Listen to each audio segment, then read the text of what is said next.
তো recording on করে দিচ্ছি, আমি রেকর্ডিং অন, আমরা ক্লাস শুরু করে দিই। তো আজকে আমাদের হচ্ছে কাজ ক্ষমতা শক্তি সলভ ক্লাস। ওকে,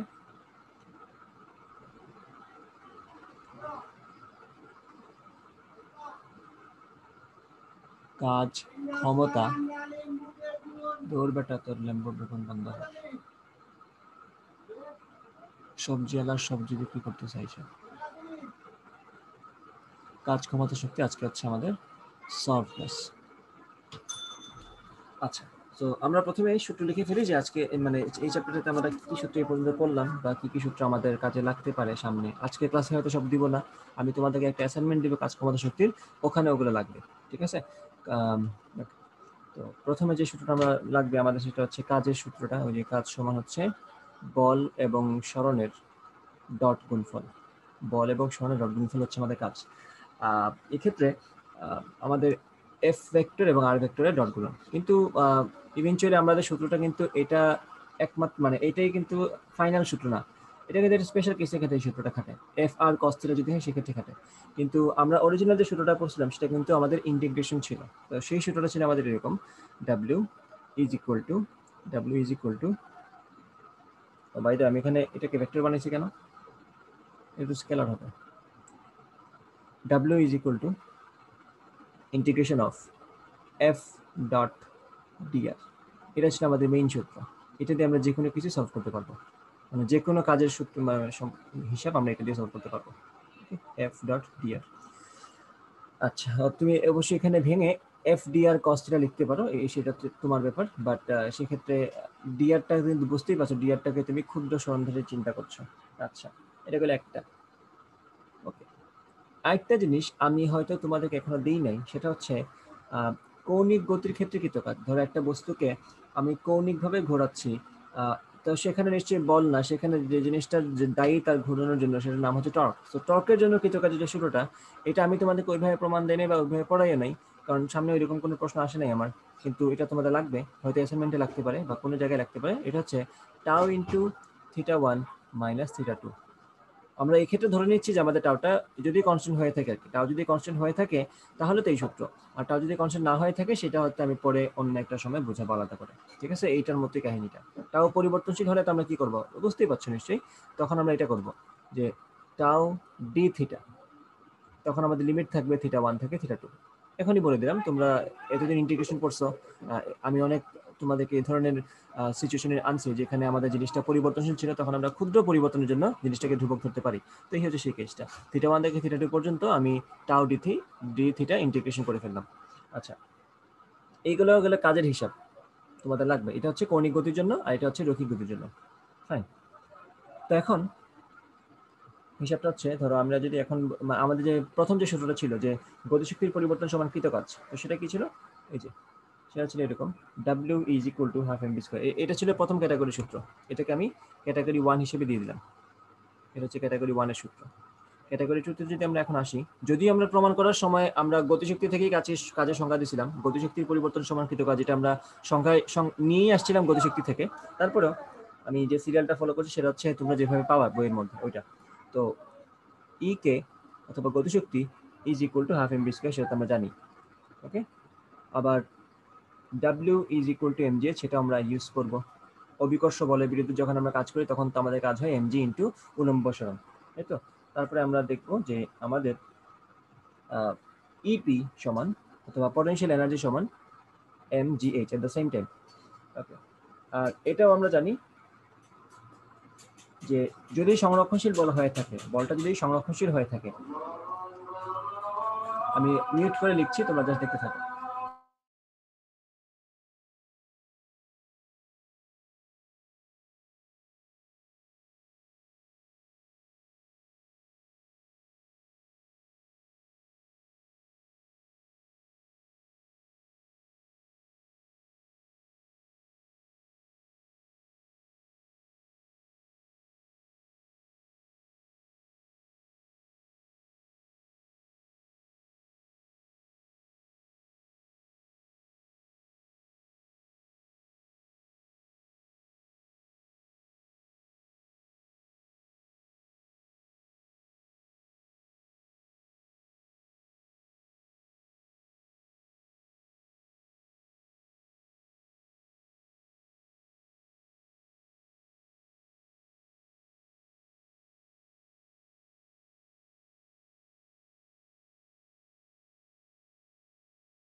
আচ্ছা, সো এটা ছিল আমাদের পি সমান ক্ষমতা সমান ছিল এফ ডট ভি। ওকে, ক্ষমতা হচ্ছে এফ ডট ভি। আর আমরা যদি ক্ষমতাকে ভেক্টর আকারে প্রকাশ করি, ভেক্টরের গুণ দিয়ে প্রকাশ করে এই জিনিসটা হবে এরকম F V cos theta. Originally এরকম। ম্যাক্সিমাম টাইম তোমরা এটা নিয়ে কাজ করে ফেলতে পারবা, কোনো সমস্যা হবে না। কারণ ম্যাক্সিমাম টাইম বল যেদিকে থাকবে ব্যাগটা ওই দিকে থাকবে, কিন্তু কিছু কেস আসতে পারে এমন যেখানে বল এবং ব্যাগের মধ্যে কোণ আছে, তখন কিন্তু তোমার এই সূত্রটা ব্যবহার করতে হবে, এফ ভি কস থিটা অথবা এফ ডট ভি, এটা ইউজ করতে হবে। তো এই হচ্ছে সর্বসাকুল্যে তোমাদের ম্যাথ মানে প্রবলেম কি বলি, সূত্র, যেগুলো তোমাদের মেইন বইয়ের প্রবলেমগুলো সলভ করতে লাগবে। এইটা হয়তো কালে ভদ্রে লাগতে পারে, খুব একটা বেশি লাগবে না। বাট এই যে এই দুইটার মধ্যে এটাও খুব একটা বেশি লাগবে না, বিকজ এইটা যখন লাগে সেটা ইউজ করে তুমি সূত্র প্রমাণ করে ফেলেছ। সূত্রগুলো কিন্তু তুমি মুখস্থই বসাবা। এই যে এটা ইউজ করেই তো আমরা সূত্রগুলো প্রমাণ করছি, তাই না? যে আমাদের ক্ষুদ্র সরণ ধরে আমরা ক্ষুদ্র কাজ হিসাব করলাম, তারপর ইন্টিগ্রেশন করে টোটাল কাজ পেয়ে গেলাম। সো ক্ষুদ্র মানে এই যে জিনিসটা, এটা ধরে নিয়ে বিভিন্ন কেসের ক্ষেত্রে আমরা অলরেডি সূত্র প্রমাণ করে ফেলছি, যেটা হচ্ছে স্প্রিং এর জন্য আমরা খাটাই। ঠিক আছে, সো এটা খুব একটা বেশি যে ইউজ করবে এমন না, বাট মনে রাখা দরকার, সেজন্য এটা রেখে দিলাম। কারণ কখন এমন সিচুয়েশন আসতে পারে যখন তোমার নিজে থেকে এই সূত্রটা ইউজ করার প্রয়োজন পড়তে পারে, সেই জন্য। আর এই সেটের মধ্যে দিয়েছি আমি বিভিন্ন ধরনের শক্তি সংরক্ষণশীলতার ক্ষেত্রে আমরা কোন সূত্র ইউজ করবো সেটা। তারপরে দিলাম এখানে গতিশক্তির সাথে ভরবেগের সম্পর্ক।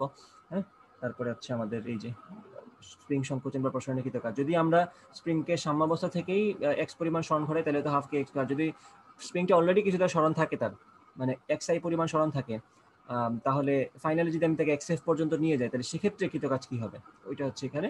আর পি সমান ডাব্লিউ বাই টি, এটা সমান P by P prime. Okay, আর পি সমান এফ ভি, এটা তো পড়াইছি তোমাদেরকে আমি। পি সমান এফ ভি কস থিটা মানে কি, P is equal to F dot V. যদি ব্যাগ এবং বলের দিক একে দিকে থাকে তখন cos 0 ডিগ্রি, তখন আমরা এই সূত্র পাচ্ছি, এবং এটাই তোমাদের ম্যাক্সিমাম টাইম লাগবে। ওকে, আচ্ছা, এই হচ্ছে আমাদের সূত্রাবলী। ঠিক আছে, এখন আমরা ইজি থেকে হার্ডার এরকম প্রবলেম সলভ করে থাকি, আস্তে আস্তে দেখতে থাকি। প্রথমে একদম ইজি একটা প্রবলেমটা হচ্ছে 2 নিউটন বল। আচ্ছা, 2 নিউটন বল নির্দিষ্ট ভরের কোনো বস্তুর উপর ক্রিয়া করায় বস্তুটি বলের দিকের সাথে 60 ডিগ্রি কোণ করে 5 মিটার দূরে সরে গেল, কাজের পরিমাণ নির্ণয় করো। এটা নিশ্চয়ই পারবা।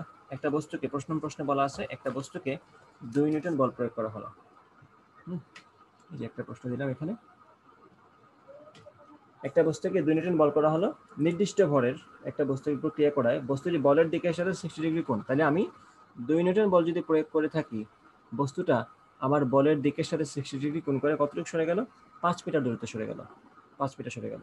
ওকে, তো এখন তো চোখের সামনে আছে সবকিছু। এটা হচ্ছে 2 নিউটন, আর এদিকে হচ্ছে 5 মিটার। আর কোনটা কত ডিগ্রি? 60 ডিগ্রি। যে আনসারটা মুখস্থ, কাজ সমান কি, বল ইন্টু সরণ into cos theta, F S cos theta. দেখো কি আসে, এফ হচ্ছে 2, এস হচ্ছে 5, কস 60 সমান হচ্ছে হাফ। তাহলে হাফ এবং 2 কাটাকাটি, তাহলে থাকবে শুধুমাত্র 5 জুল। ডান, প্রথম প্রশ্ন ডান। দ্বিতীয় প্রশ্ন দেখো একটু, এখানে বলছে একটি মসৃণ অনুভূমিক তলের উপর অবস্থিত একটি ব্লককে 80 নিউটন পার মিটার বল ধ্রুবকে একটি স্প্রিং এর সাথে সংযুক্ত করা হলো। আচ্ছা ঠিক আছে, আমি তাহলে চিত্রটা এঁকে দিই, বাংলা না লিখে। একটা মসৃণ সমতল, মানে একটা মসৃণ তলের উপর, অনুভূমিক তল অবশ্যই, একটা স্প্রিংকে রাখা হলো এবং তার সাথে একটা ব্লককে বেঁধে রাখা হলো। এবং এই যে স্প্রিংটা, এই স্প্রিং এর স্প্রিং কনস্ট্যান্ট হচ্ছে 80 নিউটন পার মিটার। ওকে, সাম্যাবস্থা থেকে স্প্রিংটাকে আমি কতটুকু সংকুচিত করলাম? সেটাকে সংকুচিত করলাম 3 সেন্টিমিটার। সাম্যাবস্থা থেকে স্প্রিংকে সংকুচিত করা হলো 3 সেন্টিমিটার। অর্থাৎ আমি এটার উপর বল প্রয়োগ করে এটাকে এখানে নিয়ে আসলাম। এই যে পরের অংশে আমি তাকে এখানে নিয়ে আসছি। তো এই যে তাকে আমি সংকুচিত করলাম, এই সংকুচনের পরিমাণটা হচ্ছে 3 সেন্টিমিটার। ওকে, এখন প্রশ্ন হচ্ছে ব্লকটিকে তার ফাইনাল পজিশন কত হবে বলতো? আমি কি ফাইনাল পজিশন তার 3 সেন্টিমিটার বলবো নাকি -3 সেন্টিমিটার বলবো? একটু চিন্তা করে বলো। তার যে ফাইনাল পজিশন, এই যে সে এখানে আছে, এই যে সেই পজিশন আছে স্প্রিংটা এখানে, এই পজিশনটাকে আমি কি নেগেটিভ 3 সেন্টিমিটার বলবো নাকি পজিটিভ 3 সেন্টিমিটার বলবো? নর্মালি আমরা যদি একটা সাম্যাবস্থা বলি, এটা সাম্যাবস্থা থেকে ডান দিকে গেলে সেই সরণটাকে আমরা পজিটিভ বলবো। তাহলে আমরা যেহেতু সাম্যাবস্থা থেকে বাম দিকে গেছি, সংকুচিত করছি মানে কি সাম্যাবস্থা থেকে বাম দিকে গেছি, তার মানে হচ্ছে তার সরণটা এখানে নেগেটিভ। কারণ আমরা কনভেনশনটা ফলো করব যে আমরা যদি ডান দিকে যেতাম সেক্ষেত্রে বলতাম পজিটিভ সরণ, আমরা যদি বাম দিকে যাচ্ছি সেটাকে বলবো নেগেটিভ সরণ, কারণ সাপেক্ষে কিন্তু আমাদের এই জায়গাটা স্প্রিং এর সাম্যাবস্থাটা হচ্ছে আমাদের সাপেক্ষ, তাহলে এইদিকে গেলে বলবো পজিটিভ, ওই দিকে গেলে বলবো নেগেটিভ। ওকে, সো এখন আমরা বলবো যে এক্সএফ সমান -3 সেন্টিমিটার। ঠিক আছে, এক্সএফ সমান -3 সেন্টিমিটার, অর্থাৎ ফাইনাল যে পজিশন তো তার সেটা হচ্ছে -3 সেন্টিমিটার। এখন তাকে আমরা এটা এক্সএফ না, সরি, এটা তার ইনিশিয়াল পজিশন, মানে আমরা এখান থেকে তাকে যাত্রা করানো শুরু করব। ঠিক আছে, তার ইনিশিয়াল পজিশন আমরা এটাকেই ধরবো যে এক্স আই, খেয়াল করবেন প্রশ্নটা, এক্স আই সমান -3 সেন্টিমিটার থেকে তার ইনিশিয়াল পজিশন আমরা এই জায়গা থেকে তাকে দেখা শুরু করছি। ঠিক আছে, তো -3 সেন্টিমিটার থেকে এক্স এফ সমান 0 সেন্টিমিটার অবস্থানে আনতে, এক্স এফ সমান 0 সেন্টিমিটার অবস্থানে আনতে স্প্রিং বল দ্বারা কি পরিমাণ কাজ হয়েছে এটা একটু হিসাব করে দাও তো।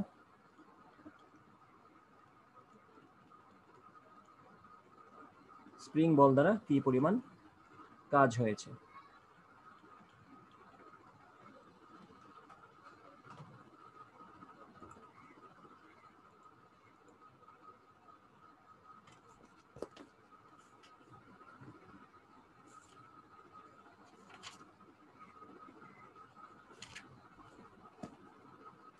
কাজ করেছে লাইন দিয়ে জীবনে একটু সুখ করি।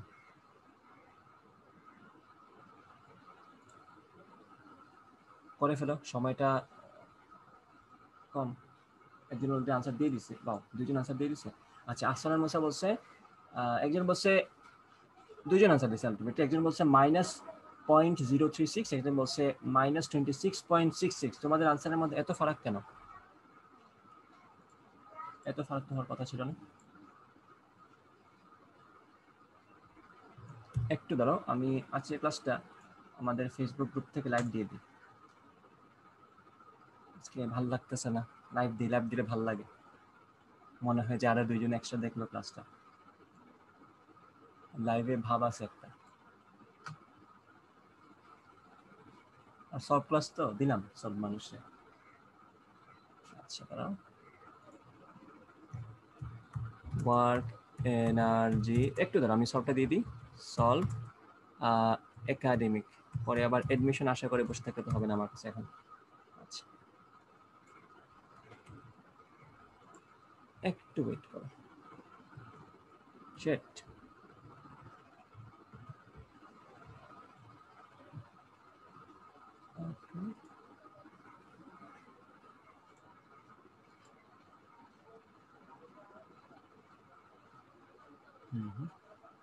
আচ্ছা, আমি মোবাইল একটু চেক করে দেখি লাইভ গেছে কিনা। ওকে, ওয়েট করে ভাই। সাফায়েত কি ক্লাসে আছো? সাফায়েত, ওকে, তুমি ম্যাথটা করো নাই না ভাইয়া, নাকি তোমার ঘুমে ধরছে আমার মতো? আমি এই জন্যই লাইভ দিছি, আজকে ঘুম ধরছে আমার। আচ্ছা, করে ফেলো ম্যাথটা করে ফেলো।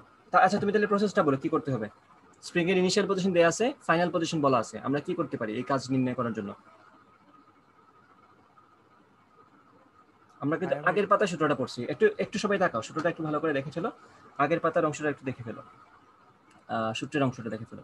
এই যে স্প্রিং এর সূত্রটা এখানে দেয়া আছে, স্প্রিং সংকোচন বা প্রসারণ করতে কৃতকাজ, তো এখানে কিন্তু সূত্র তোমার সামনে দেয়া আছে, দেখো এই যে একটা পজিশন দেয়া আছে, আমরা আরেক পজিশনে যেতে চাই, যে এই যে half K x F squared minus half K x I square, তাহলে আমাদের ইনিশিয়াল পজিশন হচ্ছে -3 সেন্টিমিটার, তাহলে তুমি এক্স এর জায়গায় -3 বসাও। ঠিক আছে, আর এক্স এফ এর জায়গাটা কত, 0, তাহলে আনসারটা কি আসতেছে, কাজ আসতেছে নেগেটিভ। এই তো, এখানে কাজ শেষ। তোমাদের দুইজনের দুইটা আনসার আসছে, এটাই হচ্ছে সবচেয়ে মানে আশ্চর্যজনক বিষয়, যে আনসার দুইজনের দুইটা আসবে কেন, একই তো সূত্র। এখন খেয়াল করো, তো এটা তো বুঝলাম আমরা যে এটার আনসারটা কি হবে, না করে আমরা আনসারটা কিভাবে হবে সেটা আমরা করে ফেললাম, যে আমাদের সূত্রটা হচ্ছে নেগেটিভ হবে না, আমি এখানে বলতেছি কি কি হবে, পজিটিভ হবে তো, 0 -3 হবে। আমি সেটা ঠিক করব, তোমরা একটু দেখো।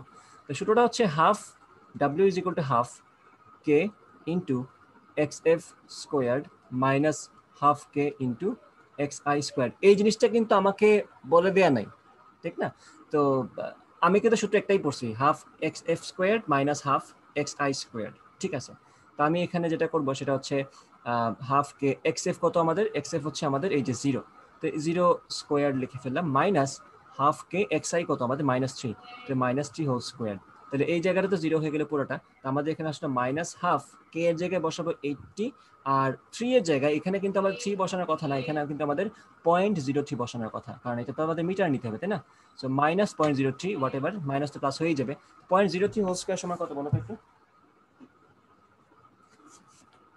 0.03 হোল স্কোয়ার সমান কত আসবে? 0.009 নাকি কি আসে? আরে এইসব গুণ আমি একদমই পারি না।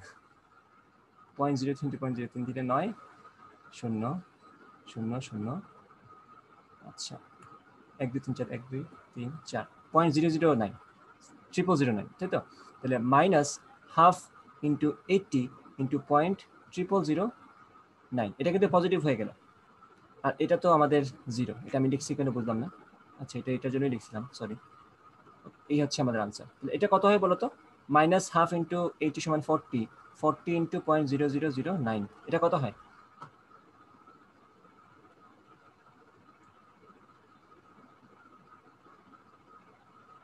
দেখি তো। আচ্ছা এটা হচ্ছে 9 ইন্টু 10⁻⁻4 সম্ভবত, এবং এটা নেগেটিভ। এখানে তো নেগেটিভ আসছে, বাট এটা কেন পজিটিভ হবে সেটা বলে দিই। কারণ প্রশ্নে বলছে স্প্রিং বল দ্বারা কৃত কাজ। এখন দেখো তো, স্প্রিং বলের জন্য কি সে এই পজিশন থেকে এই পজিশনে আসছে না, মানে 0 মানে -3 পজিশন থেকে আবার 0 পজিশনে আসবে না ব্যাক করে, তাই তো? এখানে তো আসবে ভাইয়া একটা সময় করে। হ্যাঁ বলো। এটা 9 × 10⁻⁴ না তো, যে 0.36 না? কত হয় বলো, আমি দেখে বসাই দিচ্ছি একজন একটা। ও, কত হয়? 40 ইন্টু 0.0039, 4 নং 37, 3 পয়েন্ট সামথিং থাকবে আর কি। 0.036। হ্যাঁ 0.036 জুল, তাই তো? এই হচ্ছে কথা। হ্যাঁ 0.036 জুল, এবং সেটাকে আমরা লিখতে পারি এইভাবে সাইন্টিফিক মেথডে, 3.6 ইন্টু 10⁻² জুল। ওকে, এখন এই কথাটা একটু খেয়াল করা লাগবে, কার দ্বারা কৃতকাজ বলছে সেটার উপর ডিপেন্ড করে তুমি পরীক্ষায় আনসারটা পজিটিভ দিবা নাকি নেগেটিভ দিবা। কারণ পরীক্ষার জন্য সময় কিন্তু তুমি বলের দ্বারা কাজ আর বলের বিরুদ্ধে কাজের জন্য আলাদা সূত্র মুখস্থ করবে না, এটা হচ্ছে প্রথম কথা। আর ইনিশিয়াল পজিশন আর ফাইনাল পজিশনের উপর ডিপেন্ড করে তোমার আনসার পজিটিভ আসছে নাকি নেগেটিভ আসছে, সেটা হচ্ছে কথা। এখন খেয়াল করো, ইনিশিয়াল পজিশনের উপর ডিপেন্ড করে না, এটা ডিপেন্ড করে না আসলে। ওকে যাই হোক, সো এখন খেয়াল করো, আমাকে বলছে এখানে যে বলের দ্বারা কৃতকাজ। তো বলের দ্বারা কৃতকাজ হচ্ছে যদি বল যেদিকে থাকে সরণটা সেদিকেই থাকে, সেক্ষেত্রে আমার কৃতকাজ হবে পজিটিভ। আর যদি বল যেদিকে থাকে সরণটা ঠিক তার বিপরীত দিকে হয়, সেক্ষেত্রে কাজ হবে নেগেটিভ। এখানে দেখো তো, এখানে কি আমার বস্তুটা এই যে এই পজিশন থেকে, এই যে এখান থেকে একটু পরে আবার এখানে চলে আসবে স্প্রিংটা, একটু পরে যে আবার এখানে আসবে স্প্রিংটা, এটা তো স্প্রিং এর দ্বারা কৃতকাজ হয়েছে। কারণ কি, স্প্রিং যেদিকে তাকে নিতে যাচ্ছে সে ওই দিকেই সরণ হয়েছে তার, তাই তো? সো এই ক্ষেত্রে আমাদের কাজটা কি হবে, পজিটিভ হবে। সো এই ধরনের প্রশ্ন নরমালি এমসিকিউতে আসে। এমসিকিউতে যদি আসে তাহলে ডিরেক্ট তো বুঝে যাবা যে আনসারটা এখানে পজিটিভ হওয়ারই কথা, তোমার হিসাবে নেগেটিভ আসলেও এটাকে পজিটিভ বানিয়ে দিতে হবে। ওকে, এটা মাথায় রাখবে। আর যদি এখানে বলতো যে আমি যখন সংকুচিত করছি তখন যদি বলতাম স্প্রিং এর দ্বারা কৃতকাজ কত, যখন সংকুচিত করছিলাম 0 থেকে যখন আমি তাকে -3 নিয়ে গেছি, তখন যদি সেম প্রশ্ন করতো যে স্প্রিং এর দ্বারা কৃতকাজ, তখন হতো নেগেটিভ, কারণ তখন স্প্রিং বাধা দিচ্ছে কন্টিনিউয়াসলি, এবং সেই বাধার বিরুদ্ধেও সে 3 সেন্টিমিটার পরিমাণ সংকুচিত হয়ে গেছে। তো সেক্ষেত্রে আমাদের কাজটা হতো, সেম কাজ আসতো 0 থেকে -3 গেলে সেম কাজ আসতো, বাট ওটা হয়তো নেগেটিভ। ওকে, সেই জিনিসটা মাথায় রাখা লাগবে। বিকজ এইখানে তোমাকে সূত্র দিয়ে টেস্ট করছে না, তোমাকে কনসেপ্ট দিয়ে টেস্ট করছে। কারণ সূত্র তুমি স্যার জানে যে তুমি ভালো করেই পারো, half K x I square minus half K x F square. সেটা বুঝতে চাচ্ছে যে তুমি পজিটিভ নেগেটিভ বোঝো কিনা। এখানে পজিটিভ নেগেটিভ বোঝাটাই মুখ্য বিষয়, ঠিক আছে? আচ্ছা ওকে ফাইন। আচ্ছা এটা আরেকটা ম্যাথ দেখি এখন, এটা খুব ইজি একটা ম্যাথ, এটাকে সেভ করে দিই, তারপরে পরেরটাতে যাই। ওকে, এরপরের ম্যাথটা একদম ইজি। এটা হচ্ছে একটা অনুভূমিকের সাথে 60 ডিগ্রি কোণে 5 মিটার লম্বা একটি হেলানো তলের পাদদেশ থেকে শীর্ষদেশে 10 কেজি ভরের একটি ব্লককে তুলতে হবে। তলকে ঘর্ষণহীন ধরে ব্লকটি ধ্রুব গতিতে তুলতে কত কাজ করতে হবে নির্ণয় করো। আচ্ছা, বলটিকে ধ্রুব গতিতে তুলতে হবে মানে কি, আমি চিত্রটাকে এঁকে দিই তারপরে বোঝাচ্ছি কাহিনীকে। আমাদের এই তলটা 60 ডিগ্রি কোণে হেলানো। ওকে, 60 ডিগ্রি কোণে হেলানো একটা তল আছে আমাদের, এই যে 60 ডিগ্রিস। আচ্ছা, আর সরণটা হচ্ছে কতটুকু হবে? 5 মিটার হবে, তাই তো? 5 মিটার সরণ হবে আমাদের। এখন এই হাইটটা আমরা জানি না। আমাদের যে বস্তুটা আমরা তুলে নিয়ে আসবো এই তল বরাবর, সেটা হচ্ছে 5 কেজি ভরের একটা বস্তু। সেটা হচ্ছে 5 কেজি ভরের একটা বস্তু। 5 কেজি না, 10 কেজি দেওয়া আছে প্রশ্নের মধ্যে। হ্যাঁ, 10 কেজি ভরের একটা বস্তু, 10 কেজি। ওকে ওকে, 10 কেজি ভরের বস্তু দেওয়া আছে। এখন তলকে, এই যে তলটা, এই তলটা কিন্তু ঘর্ষণহীন, এই তলের মধ্যে কোনো ঘর্ষণ নাই, তাহলে ঘর্ষণ বল জনিত কোনো বাধা বল আমাদের থাকবে না। সো এখানে আমরা সংরক্ষণশীল বলই পাচ্ছি। বিকজ আমাদের হিসাবের মধ্যে যদি অসংরক্ষণশীল বল একটা চলে আসে, তাহলে কিন্তু আমাদের ওই আদি শেষ আমরা হিসাব করতে পারি না এইভাবে। ঠিক আছে, তো এখন কিন্তু এটা হিসাব করতে পারবো। তো এখন একটু ভালো করে তাকাও, আমরা যদি এখানে এটা ইউজ করি, আমরা একদম মূল সূত্র যদি চলে যাই, যে সরণ এবং মূল সূত্র হচ্ছে কি? মূল সূত্র হচ্ছে W is equal two Fs cos theta, ball into সরণ ইনটু বল এবং সরণের মধ্যবর্তী কোণের কি? মধ্যবর্তী কোণের cos। আচ্ছা, তো দেখো এখানে আমার সরণটা কোন দিকে হচ্ছে, ভালো করে তাকাও। সরণটা হচ্ছে এই যে এই বরাবর 5 মিটার হয়েছে, এখান থেকে এই বরাবর 5 মিটার সরণ হয়েছে, এই যে 5 মিটার সরণ। ওকে, এবং তার উপর যে বলটা কাজ করছে, সেই বলের পরিমাণটা কিন্তু এই যে এটা, এই পরিমাণটা কত বলো তো? এটা কি অভিকর্ষজ বল না, অথবা বস্তুর ওজন না, mg? তাহলে একটু তাকিয়ে বলো তো যে বল এবং সরণের মধ্যবর্তী কোণ কত ডিগ্রি? 150। 90 প্লাস 60 সমান 150 হবে। ঠিক আছে, আমরা এটাই বসাই দিই এখানে। এটা কি হবে? f সমান তো হচ্ছে আমাদের mg, তো m ইন্টু আমরা g এর জায়গায় g এর মানটা হিসাবে সুবিধার্থে 10 ধরে বসে থাকি, তো 10 ইন্টু 10 হচ্ছে তার ওজন, ইন্টু তার সরণটা কতটুকু? 5 মিটার। তাহলে এখানে কত লিখবো? cos 150। তাহলে আনসারটা কত আসে বলো তো?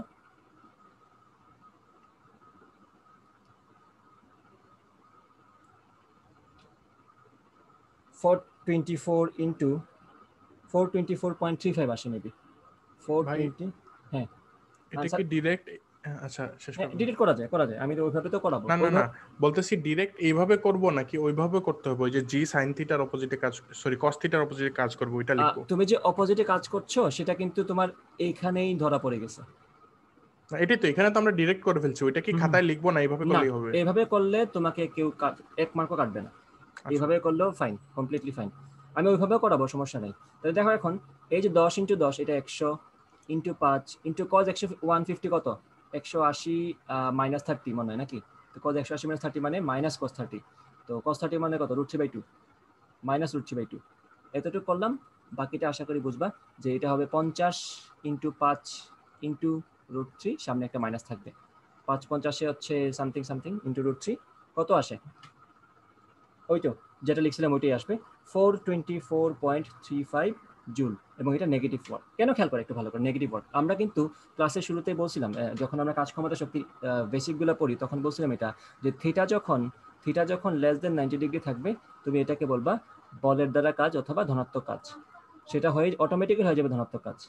কিন্তু থিটা যখন গ্রেটার দেন 90 ডিগ্রি, এটা হয়ে যাবে বলের বিরুদ্ধে কাজ বা ঋণাত্মক কাজ। এবং সেই দায়িত্ব কিন্তু তোমার কস থিটার মধ্যেই দেয়া আছে। কজের ভিতরে অটোমেটিক্যালি সূক্ষ্মকোণ থাকলে সে পজিটিভ দেয়, এবং স্থূলকোণ থাকলে সে অটোমেটিক্যালি নেগেটিভ দেয়। সো এই প্র্যাকটিসটা ভালো।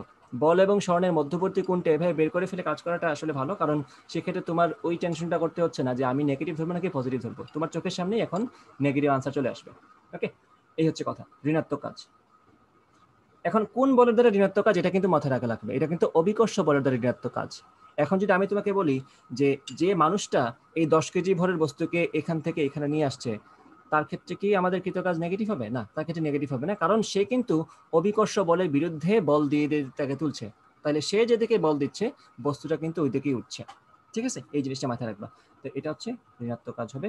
আর থিটা যদি 90 ডিগ্রি হয়, সেটা তো জানোই তোমরা, থিটা যদি 90 ডিগ্রি হয় আমাদের কাজটা হবে শূন্য কাজ, কোনো কাজ হবে না। ওকে, এই সেম ম্যাথটাই আমরা অন্য মেথডে করি, অ্যানাদার মেথড। একটু খেয়াল করো।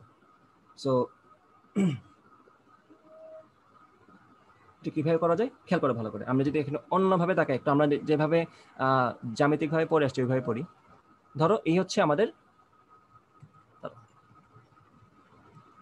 আমরা তো নরমালি লম্ব টেনে অভ্যস্ত।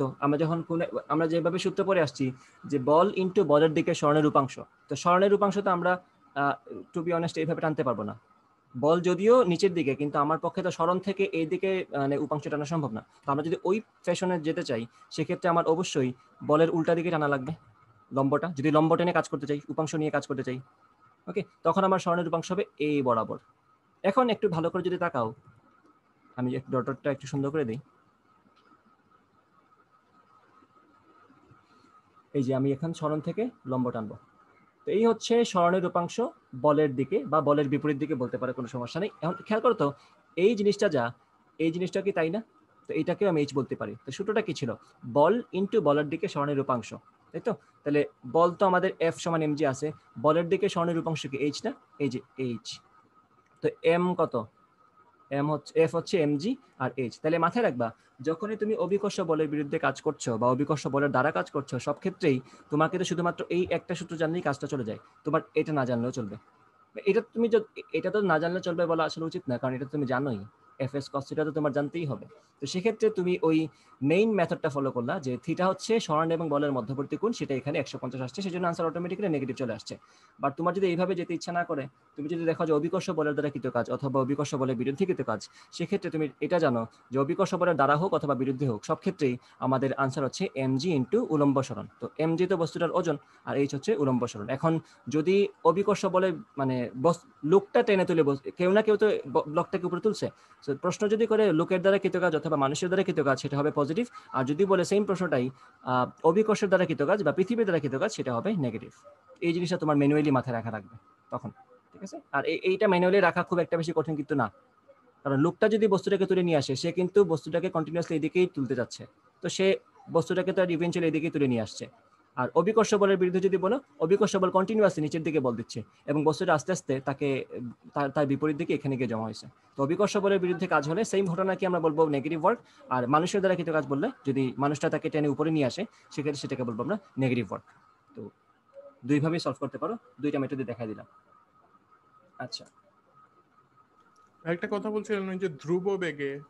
হ্যাঁ হ্যাঁ হ্যাঁ, ধ্রুববেগে না হলে যেটা হয়, এখানে ত্বরণ চলে আসে, তো ত্বরণ চলে আসতে বেগের পরিবর্তন হয়ে যায়, তো তখন গতিশক্তির পরিবর্তন হয়ে যায়। ধ্রুব বেগে তোলার জন্য কি তাহলে একদম ফার্স্ট মোমেন্টে জি এর চেয়ে কিছু বেশি দিয়ে পরের মোমেন্টে জি করে ফেলতে হবে? না না না, এইটা আসলে বিষয় হচ্ছে, যখন আমাদের বেগটা ধ্রুব থাকবে, তখন আমাদের কোনো ত্বরণ থাকবে না, বুঝতেছো? না ভাই, এটা তো বুঝছি, মানে আমরা ধ্রুব বেগ কিভাবে করব? ধীরে ধীরে বল দিব, তাহলে আমাদের ত্বরণ বাড়বে না। তুমি একটা জিনিস খেয়াল করছো, আমরা যখন একটা বস্তুকে আস্তে আস্তে ধাক্কা দিই, তার কি বেগ বাড়ে? তুমি জাস্ট চিন্তা করো, আমি একটা বক্সকে কন্টিনিউয়াসলি বল দিচ্ছি এবং তাকে সামনে নিয়ে যাচ্ছি, তার কি বেগের পরিমাণ চেঞ্জ হচ্ছে নাকি একটাই থাকে? বুঝতে পারছি ভাই।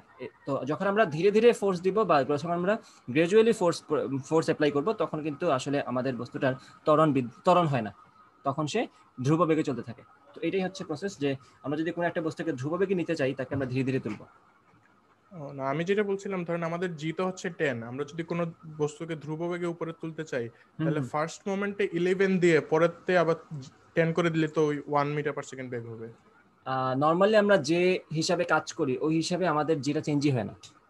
আমরা এত হাইটে যাই না যেখানে জি চেঞ্জ হয়, সেখানে তো তাইলে আবার আমার আলাদাভাবে আবার ইন্টিগ্রেশনে যাওয়া লাগবে জি এর পরিবর্তন দেখানোর জন্য।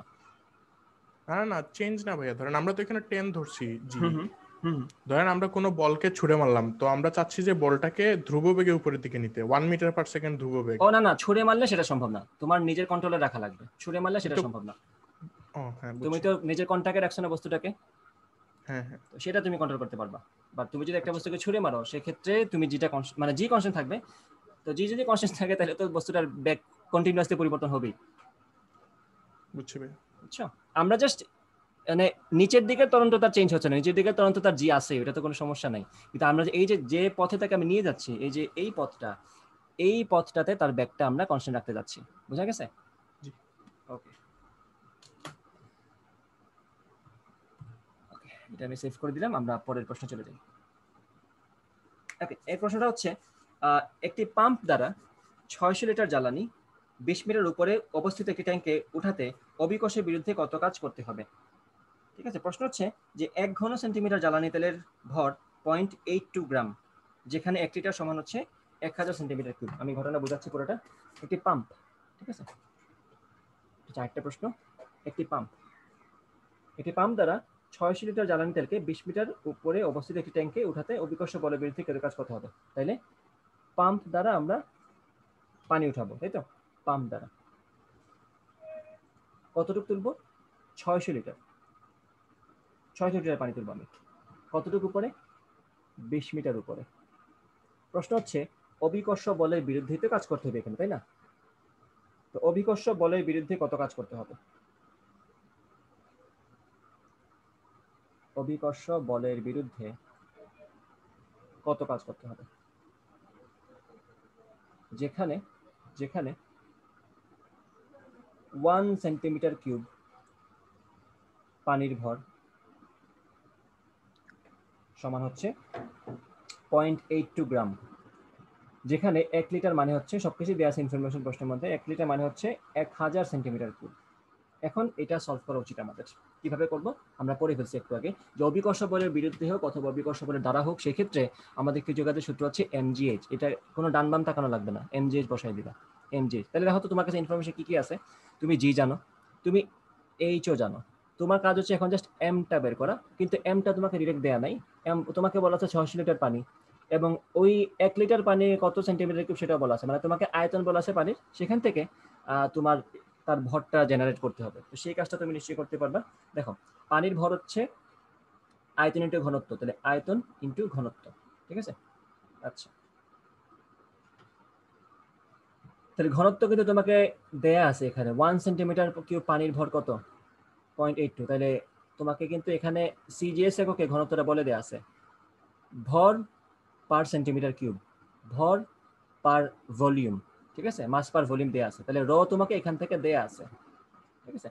তো এখন দেখো ভি কত তোমাদের, আমার এখানে 600 লিটার পানি, 1 লিটার পানি যদি 1000 সেন্টিমিটার কিউব হয়, তাহলে 600 লিটার পানি নিশ্চয়ই 600 ইন্টু 1000 সেন্টিমিটার কিউব হবে। তাহলে আয়তন লিখে ফেললাম এখানে, আয়তন। ঘনত্ব কত? এই যে 0.82 গ্রাম, তাহলে ঘনত্ব দিয়ে দিলাম 0.82 গুণ দিয়ে। তো এখান থেকে কিন্তু আমরা ভর পেয়ে যাচ্ছি, কিসে পাবো ভরটা? গ্রামে পাবো।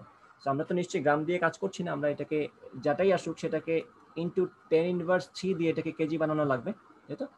কাজ শেষ, ভরটা বের হয়ে গেলে এখন এই ভরটা এখানে বসাও, জি এর জায়গায় জি এর মান বসাও, এইচ এর জায়গায় যে 20 মিটার বসাও, তুমি আনসারটা পেয়ে যাচ্ছ। এবং আনসারটা আসবে 9.64 ইন্টু 10⁴ জুল। ইজি ম্যাথ এটা।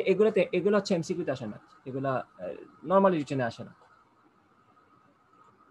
আচ্ছা, এখন একটা মোটামুটি একটু বড় প্রশ্ন, মানে 3 পার্টের প্রশ্ন আর কিছু না। মানে একটি বক্সকে 50 নিউটন বল দ্বারা, একটি বক্সকে 50 নিউটন বল দ্বারা একটি অমসৃণ তলের উপর দিয়ে টানা হচ্ছে। ওকে, অমসৃণ তল বুঝতেছো কাহিনী কি? এখানে ঘর্ষণ আছে। অমসৃণ অনুভূমিকের সাথে বলটি 37 ডিগ্রি কোণে ক্রিয়া করে। 10 নিউটনের একটি ঘর্ষণ বল গতিকে বাধা দেয়। তোমাকে কিন্তু অনেক আরাম করে দিছে এখানে, যে ঘর্ষণ বলের মানটা ডিরেক্ট বলে দিছে। ওকে, সো বাক্সটি ডান দিকে 3 মিটার সরে গেল। প্রথম প্রশ্ন হচ্ছে 50 নিউটন বল দ্বারা কৃত কাজ কি হবে? দ্বিতীয় প্রশ্ন হচ্ছে ঘর্ষণ বল দ্বারা কৃত কাজ কি হবে? তৃতীয় প্রশ্ন হচ্ছে বাক্সের উপর ক্রিয়াশীল সকল বলের দ্বারা কৃত নিট কাজ নির্ণয় করো। ঠিক আছে, তাহলে আমি লিখে দিই সিচুয়েশনগুলো একটা একটা করে। একটা অনুভূমিক তল, ঠিক আছে, একটি অমসৃণ অনুভূমিক তলের উপর দিয়ে একটা 50 নিউটন বল দিয়ে একটা বস্তুকে টানা হচ্ছে। এখানে ঘর্ষণ আছে, তো এটাকে এইভাবে দিয়ে দিলাম, দেয়ার ইজ ফ্রিকশন। আচ্ছা, এই যে বক্সটা, এই বক্সটাকে আমি 50 নিউটন বল প্রয়োগ করে টানছি। 50 নিউটন বল প্রয়োগ করে আমি তাকে টানছি। ওকে, অনুভূমিকের সাথে, সরি আমার প্রশ্নে একটু গলত ছিল, অনুভূমিকের সাথে 37 ডিগ্রি কোণ করে 50 নিউটন বল দিয়ে আমি টানছি, এই বলটা অনুভূমিকের সাথে 30 ডিগ্রি কোণ করে, সরি 37 ডিগ্রি কোণ করে। আমি ইনফরমেশনগুলো এতই ভুল লিখি, 37 ডিগ্রি কোণ করে। আচ্ছা, এখন যে ঘর্ষণ বল থেকে বাধা দিচ্ছে, সেই ঘর্ষণ বলের পরিমাণ হচ্ছে 10 নিউটন। তো বুঝতেই পারছো, বস্তুটা যদি তল বরাবর যায়, ঘর্ষণটা তল বরাবর বিপরীত দিকে থাকবে, তো ওই পরিমাণটা হচ্ছে 10 নিউটন। এটাকে বললাম স্মল এফ, ঘর্ষণ বলের জন্য। আর এইভাবে টেনে টেনে আমি বস্তুটা কতটুকু নিয়ে গেছি? 3 মিটার স্মরণ করছি বস্তুটার, মানে বস্তুটা স্মরণ হয়েছে মনে করো এখান থেকে এখান পর্যন্ত 3 মিটার স্মরণ হয়েছে বস্তুটার। ওকে, প্রথম প্রশ্ন হচ্ছে 50 নিউটন বল দ্বারা কৃত কাজ।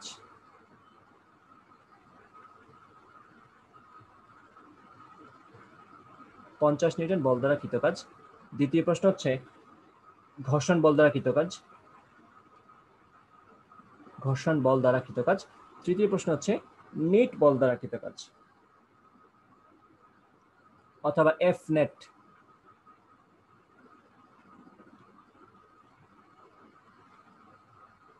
করে ফেলো, ইজি প্রশ্ন, সলভ করে ফেলো।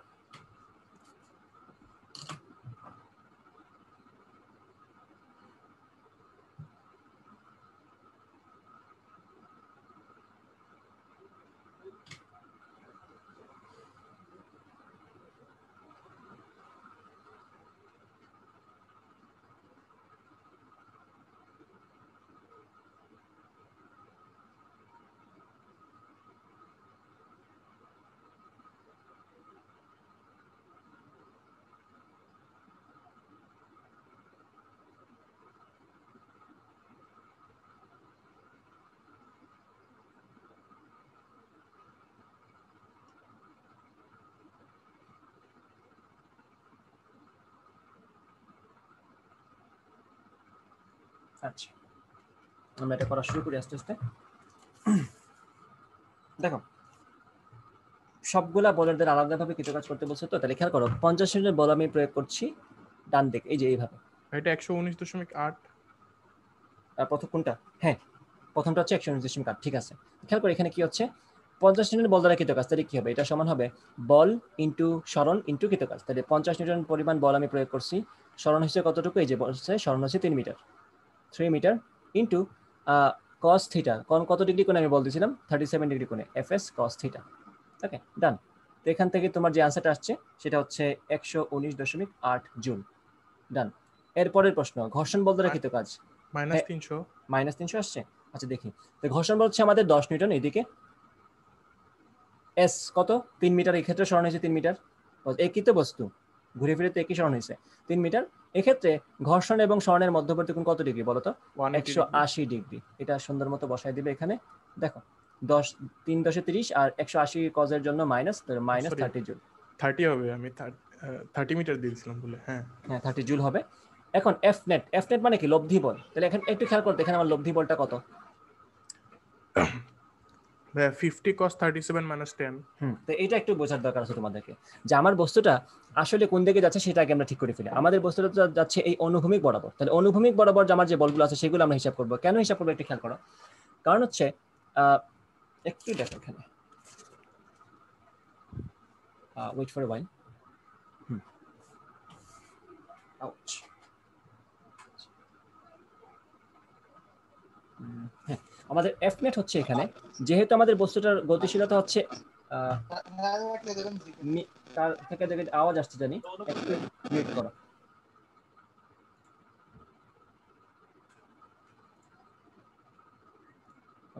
ঠিক আছে, তাহলে আমাদের পুরো ঘটনাটা যেহেতু অনুভূমিক বরাবর হচ্ছে, আমরা দেখবো যে অনুভূমিক বরাবর, অথবা এটাকে এভাবে বলো এক্স এক্সিস বরাবর আমাদের লব্ধি বল কত? তো এক্স এক্সিস বরাবর আমাদের 50 নিউটনের রূপাংশ কত? 50 cos 30, ডান দিকে সেটা।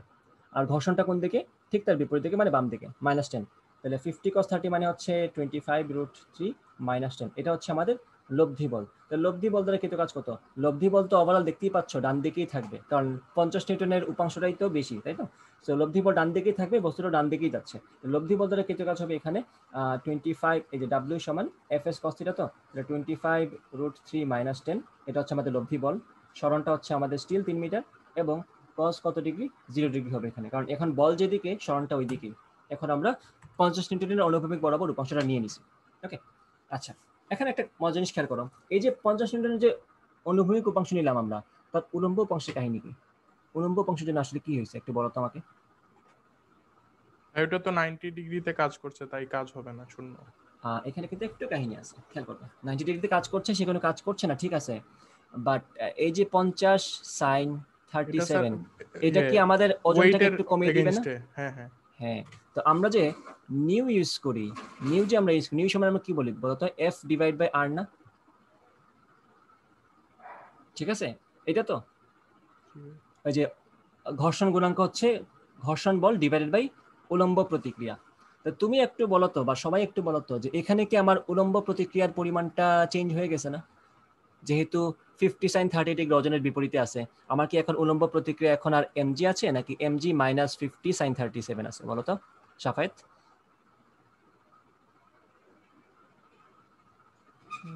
এমজি মাইনাস, হ্যাঁ এটা না, mg মাইনাস হ্যাঁ 50 sin 37। এখন তুমি বলো যে ঘর্ষণটাকে তারা ঢালাওভাবে 10 নিউটন বলছে, সেটা কি ঢালাওভাবে 10 নিউটন থাকার কথা পরবর্তী স্টেজগুলোতে? মানে কখনই কি থাকার কথা? ও বাই দ্য ওয়ে, এখানে একটা কথা আছে, ওরা তো হিসাব করে দিয়ে দিচ্ছে, সরি, এখানে তো সবগুলো কেসই ওরা 10 মিনিট বলছে, তাহলে ওই হিসাবগুলো চলে আসছে। আমি তোমাদেরকে যে কেসটা বলতে চাচ্ছি সেটা হচ্ছে, যখন তোমাদেরকে এরকম সিচুয়েশন দিবে, তোমরা সবসময় মাথায় রাখবা, যখন আমরা আহ, ঘর্ষণ গুণাঙ্ক নিয়ে কাজ করতে হবে, তখন কিন্তু এই কেসে তোমার হ্যান্ডেল করতে হবে যে আমার প্রতিক্রিয়া এখন আর এমজি না। যখনই আমি বল প্রয়োগ করব, উলম্ব দিকে ওই বলের কোনো উপাংশ থাকবে, সেক্ষেত্রে মাথায় রাখবা তোমার প্রতিক্রিয়াটা তখন আর এমজি থাকবে না, সেটা এমজি থেকে ওই উলম্ব প্রতিক্রিয়া পরিমাণ কমে যাবে, অথবা এটাকে আমরা এন দ্বারা প্রকাশ করে থাকি নর্মাল ফোর্স হিসেবে। এটা হচ্ছে উলম্ব প্রতিক্রিয়া। উলম্ব বলের কারণে ঘর্ষণ কিছুটা কম হবে আর কি। হ্যাঁ হ্যাঁ, ওইটাই তো বা এখানে তো হিসাব নিকাশ করে একদম দিয়ে দিছে, যেহেতু চ্যাপ্টারটা ঘর্ষণের না, সেই জন্য তারা ডিরেক্ট তোমাকে রেডিমেড দিয়ে দিছে। বা তোমার যদি নিউটনের মেকানিক্সের সেম প্রশ্ন আসে, সেক্ষেত্রে কিন্তু তুমি নিশ্চিত থাকতে পারো তোমাকে ঘর্ষণ বল দিবে না, তোমাকে এই যে এটাই দিবে, নিউটা দিয়ে দিবে। তো সেক্ষেত্রে তোমার এটাকে এইভাবে হ্যান্ডেল করা লাগবে। ওকে। ভাই নিচের দিকে দিলে তো বাড়বে, হ্যাঁ যদি বলটা মানে অবশ্যই পারবে, নিচের দিকে যদি কোনো উপাংশ থাকে। অবশ্যই অবশ্যই পারবে। হ্যাঁ, তুমি যদি এই সেম বলটাই তুমি এইভাবে ঠেলতে থাকো, এইভাবে দিয়ে লন রুলার যে আমরা পড়ছি ভেক্টরে, মনে নাই ঠেলার জি চেয়ে ভাই। টানা কেন সোজা, ওই কেসটা তখন চলে আসবে। আচ্ছা যাই, এখন ওই কেস শেষ। এখন আমরা আশা করি এই তিনটা সলভ আমরা বুঝতে পারছি। এটা তো একদম সিম্পল ছিল, এটাতে কোনো ঝামেলা নাই। আমি ঝামেলা বের করছি ইচ্ছা করে, যাতে এই ধরনের প্রবলেম আসলে সলভ করতে পারো। আচ্ছা ভাই ওই দুইটার যোগফল হলে নিট বল দ্বারা কাজ হয়ে যায়।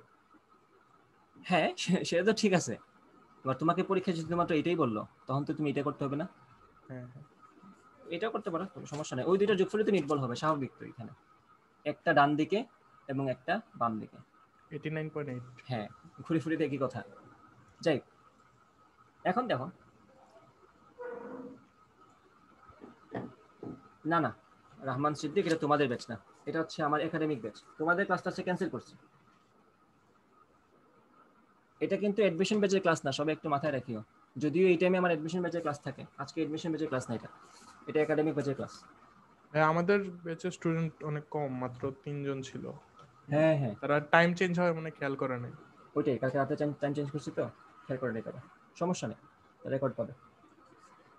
আচ্ছা ওকে, এখন আমরা আরেকটা ম্যাথে যাই। এটা ভেক্টর ফর্মে আমরা লিখবো ম্যাথটা। সেটা হচ্ছে এরকম যে 6 নম্বর ম্যাথ।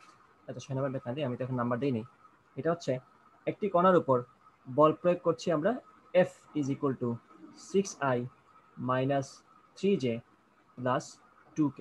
এই বলটা তার উপর আমরা প্রয়োগ করছি, এবং এতে করে তার অবস্থানের পরিবর্তন হয়েছে এটা, বা তার সরণ হয়েছে এটা, যে 2i প্লাস 2j মাইনাস কে মিটার।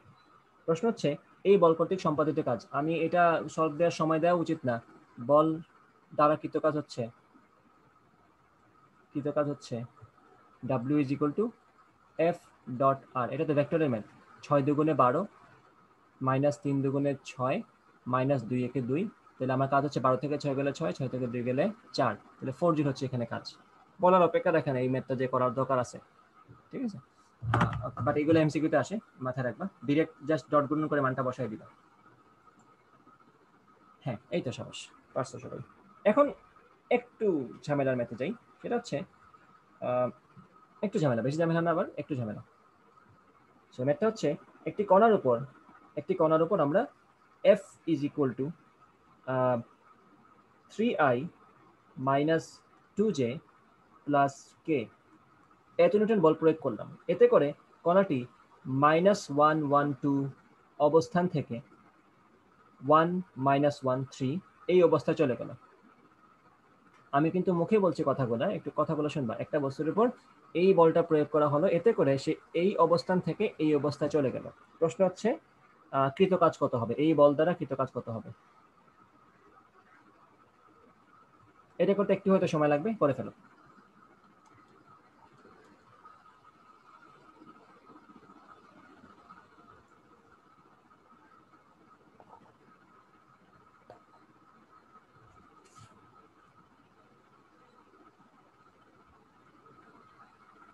আচ্ছা করে দিই।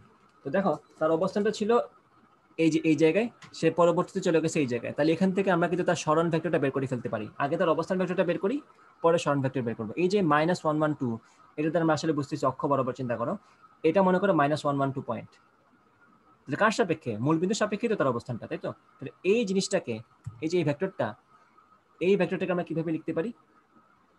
যে আমরা যে এমনি বলছি এটা হচ্ছে আমাদের -112, বাট আমি যদি মূল বিন্দুর সাপেক্ষে তার অবস্থান ভেক্টর বলি, সেক্ষেত্রে এটাকে বলা যাবে আমাদের, এটাকে যদি আমি এ পয়েন্ট বলি, তাহলে আমরা ও এ ভেক্টরকে কি বলতে পারি?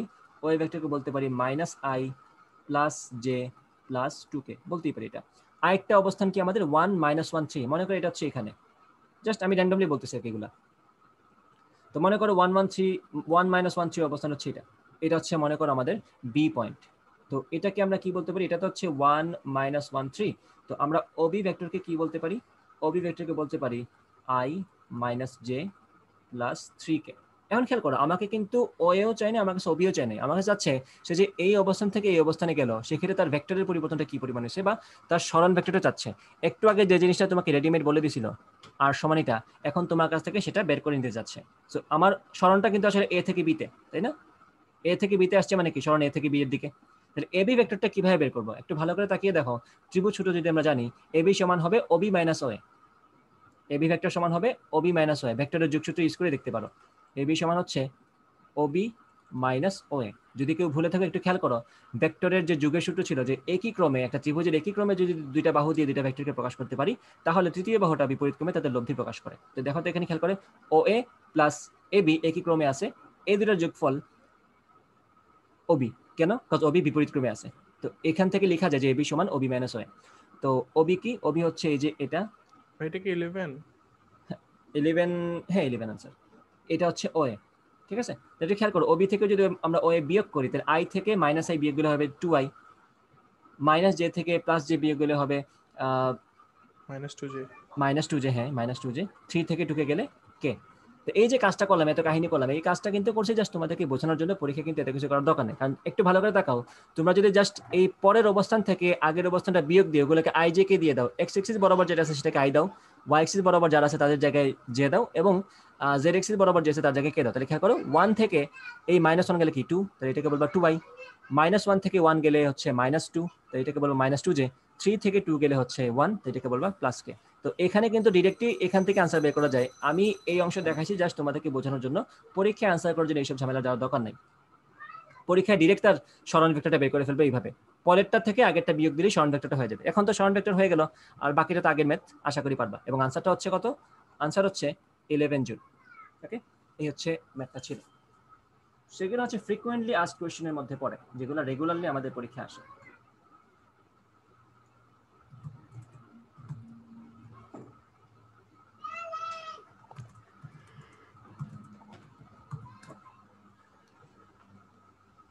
আমরা একটু পরে ম্যাথে যাই, এখন একটু আমরা ক্যালকুলাস করবো।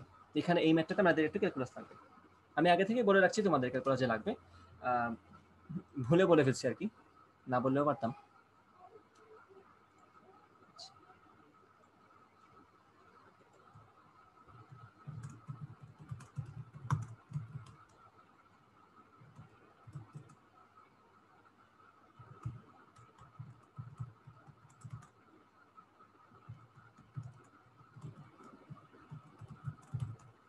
ওকে, প্রশ্নটা হচ্ছে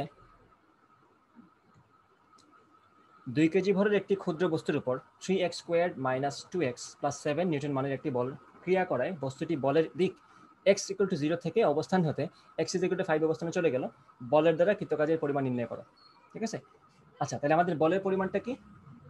বলের পরিমাণটা তোমাকে বলা আছে, বলের পরিমাণ এখন আর তোমাকে পরিমাণটা দেয় নাই, এখন জাস্ট সরণের সাপেক্ষে বলের যে ফাংশনটা সেটা বলে দিছে, 3x² - 2x + 7 নিউটন। তো এইভাবে যদি প্রকাশ করে, তুমি এটাকে ধরে নিবা যে বলকে তুমি সময়ের ফাংশন আকারে প্রকাশ করছো, সরি সময় না, সরণের ফাংশন হিসেবে বা অবস্থানের ফাংশন আকারে প্রকাশ করছো। সেটা হচ্ছে f of x = 3x² - 2x + 7, যেখানে আমাদের আনসারটা হচ্ছে নিউটনে।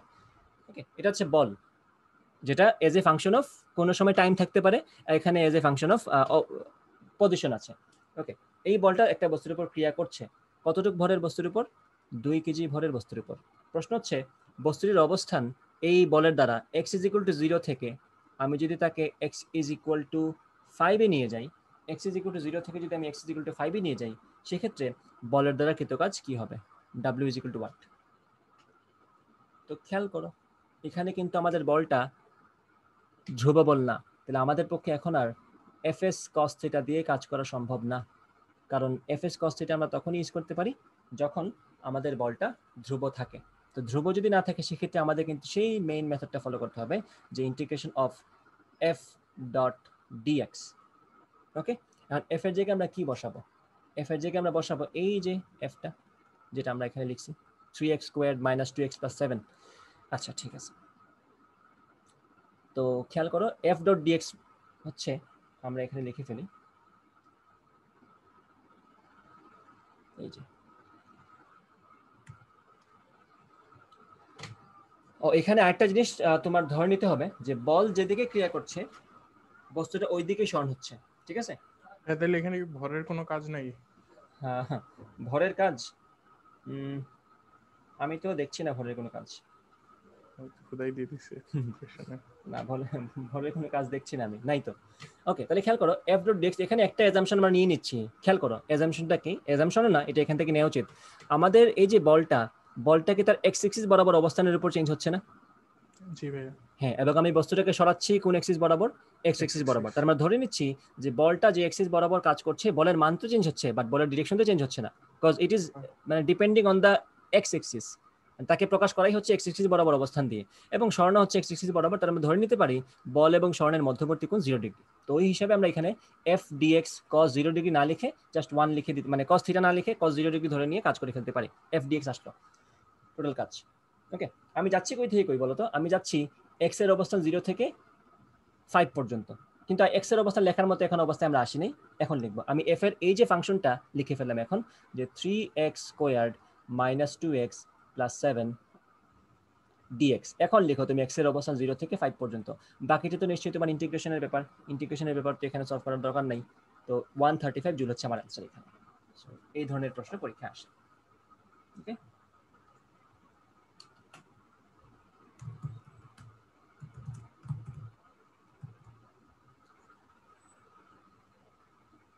ওকে, আমরা বুঝলাম, আশা করি বুঝতে পারছি ম্যাথটা। এখন একটা মেঘের প্রবলেম, ক্লাউড প্রবলেম এটা, ঠিক আছে? প্রবলেমটা হচ্ছে ভূমি থেকে 1 কিলোমিটার উচ্চতায় উত্থিত মেঘ, একটু দাঁড়াও চেক করে দিই সব কিছু ঠিকঠাক মতো চলতেছে কিনা। আচ্ছা, ভূমি থেকে 1 কিলোমিটার উচ্চতায় উত্থিত মেঘ বৃষ্টিপাত ঘটায়। তো স্বাভাবিক, আমরা তো সূর্যের তাপের কারণে বৃষ্টি মানে মেঘের পানি কি বলি, ওই যে নদীর পানি, সাগরের পানি, পুকুরের পানি সবকিছু উপরে চলে যায়, এবং সেগুলো মেঘ আকারে উপরে থাকে, ঘন হয়ে সম্পৃক্ত হওয়ার পরে তারা বৃষ্টিপাত হয় তাদের, মানে বৃষ্টিপাত ঘটায়। সো বৃষ্টির পানির এখানে পুরুত্ব বলা আছে, বৃষ্টির পানি 1 × 10⁻² মিটার পুরু হয়ে 1 কিলোমিটার স্কোয়ার জায়গায় ভিজালে মেঘের উচ্চতায় এই পানি তুলতে কি পরিমাণ কাজ সম্পন্ন হয়েছিল। অর্থাৎ এই যে আমরা মেঘকে যে আমরা নিচে থেকে উপরে তুলে নিয়ে গেলাম, সেক্ষেত্রে আমার কি পরিমাণ কাজ হয়েছে সেটা বলতে হবে আমাদেরকে। ওকে, এটা হচ্ছে প্রশ্ন। আমি লিখে দিচ্ছি ইনফরমেশনগুলো। মেঘ কোথায় যাবে? 1 কিলোমিটার উচ্চতায়। সো মেঘ যাবে 1 কিলোমিটার উচ্চতায়। মেঘ যাবে 1 কিলোমিটার উচ্চতায়। ওকে, এখন বৃষ্টির পানির পুরুত্ব কতটুকু? বৃষ্টির পানি যেখানে ছিল, বৃষ্টির পানির পুরুত্ব হচ্ছে 1 × 10⁻² মিটার, মানে এতটুকু উঁচু হয়েছিল সে। বৃষ্টির পানি তো নর্মাল একটা জায়গায় জুড়ে থাকে, মাঠের মধ্যে মনে করে পানি ছিল, তার পুরুত্ব ছিল এই যে 10⁻² মিটার। 10⁻² মিটার মানে আর কি 1/100 মিটার, মানে হচ্ছে 0.01 মিটার। তো ওইটাতে যতটুকুই হয় ততটুকু।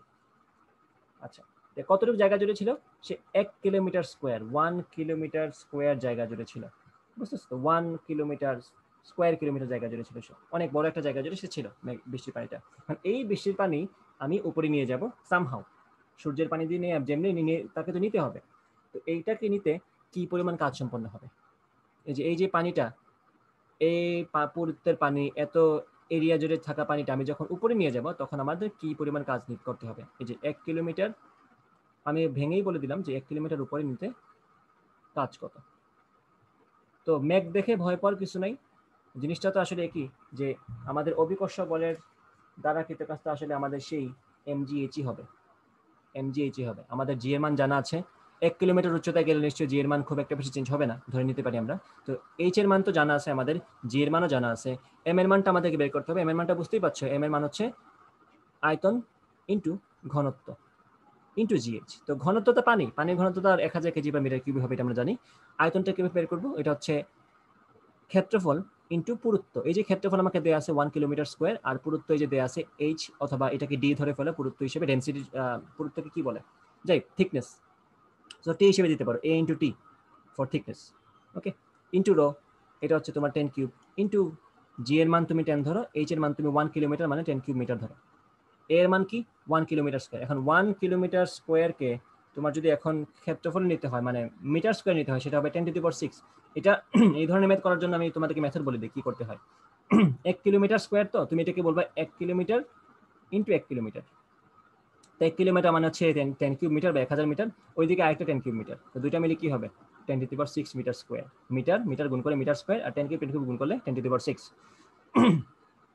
আচ্ছা, তো তুমি তার ইও পেয়ে গেলা, ক্ষেত্রফলটা তো তুমি এস এককে পেয়ে গেলা, ওকে, তার পুরুত্ব তোমাকে দেয়াই আছে, তো পুরুত্ব আর এটা গুণ করে ফেলে তো তুমি আয়তনে পেয়ে গেলা। তো সবকিছু যদি পেয়ে যাও, দিন শেষে তোমার আনসার রেডি। আনসার হচ্ছে তোমার 9.8 ইন্টু 10⁻10 জুল। এখানে আর কি জি এর মান 9.8 ধরছে আর কি, আর কিছু না। আমি জি এর মান 9.8 ধরে নিই, নাইলে আনসার 10 ইন্টু 10⁻10 হয়ে যাবে, 9.8 ইন্টু 10⁻10 জুল।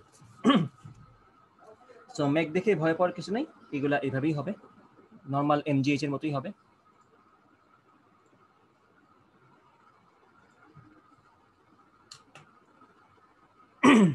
আমার এত কাশি আসতেছে কেন, একটু ওয়েট করো।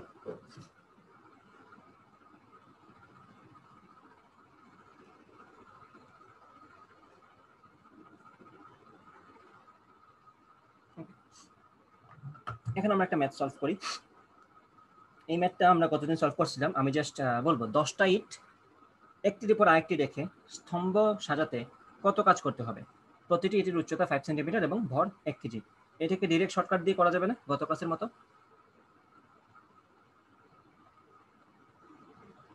গত ক্লাসে কিন্তু এটা শর্টকাট দেখাইছিলাম তোমাদেরকে আমি, যে আমাদের ইট ছিল 10টা, তখন আমাদের ইট ছিল 100টা, ঠিক আছে। 10টা ইট ছিল, প্রত্যেকটার উচ্চতা ছিল 5 সেন্টিমিটার, এখানে 5 সেন্টিমিটার, এবং প্রত্যেকটার ভর 1 কেজি করে। আমাদের শর্টকাটটা কি ছিল, এই যে বুঝতেই পারছো নিশ্চয়ই, একটা ইটের উপর একটা রেখে আমরা স্টেক বানাবো, এই যে এটার উপর এটা, এটার উপর এটা, এভাবে 10তম পর্যন্ত আমরা ইট রাখবো। এটা তো 10th ইট আমাদের। তার মধ্যে শর্টকাটটা প্রথমে শর্টকাটটা ডিমান্ড ছিল এরকম যে mgh ইন্টু 10c2, মনে আছে সূত্রটা গত ক্লাসে যে পড়াইছিলাম?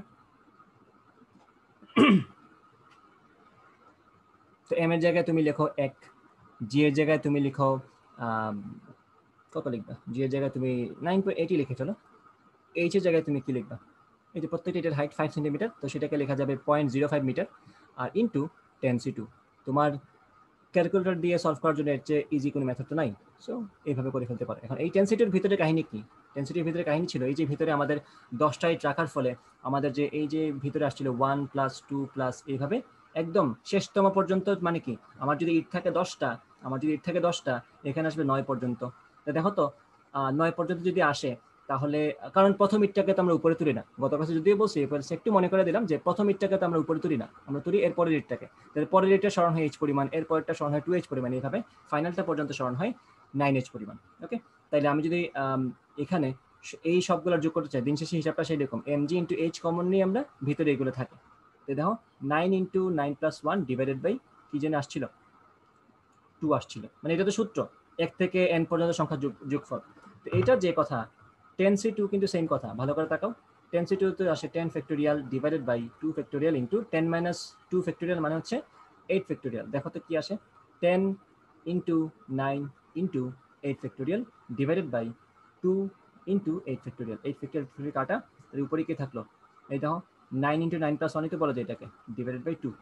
তো দেখো 10c2 যে কথা, আমাদের এই জিনিসটাও সেম কথা, তো আমরা ডিরেক্ট এখানে এইভাবে বলে দিতে পারি mgh।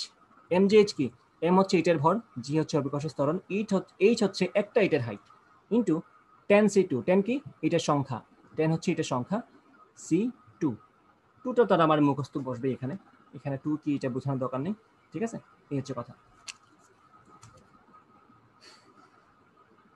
কজ 10c2 এর সাথে এটা মিলে যায়, আর কিছু না, হিসাবটা এটাই।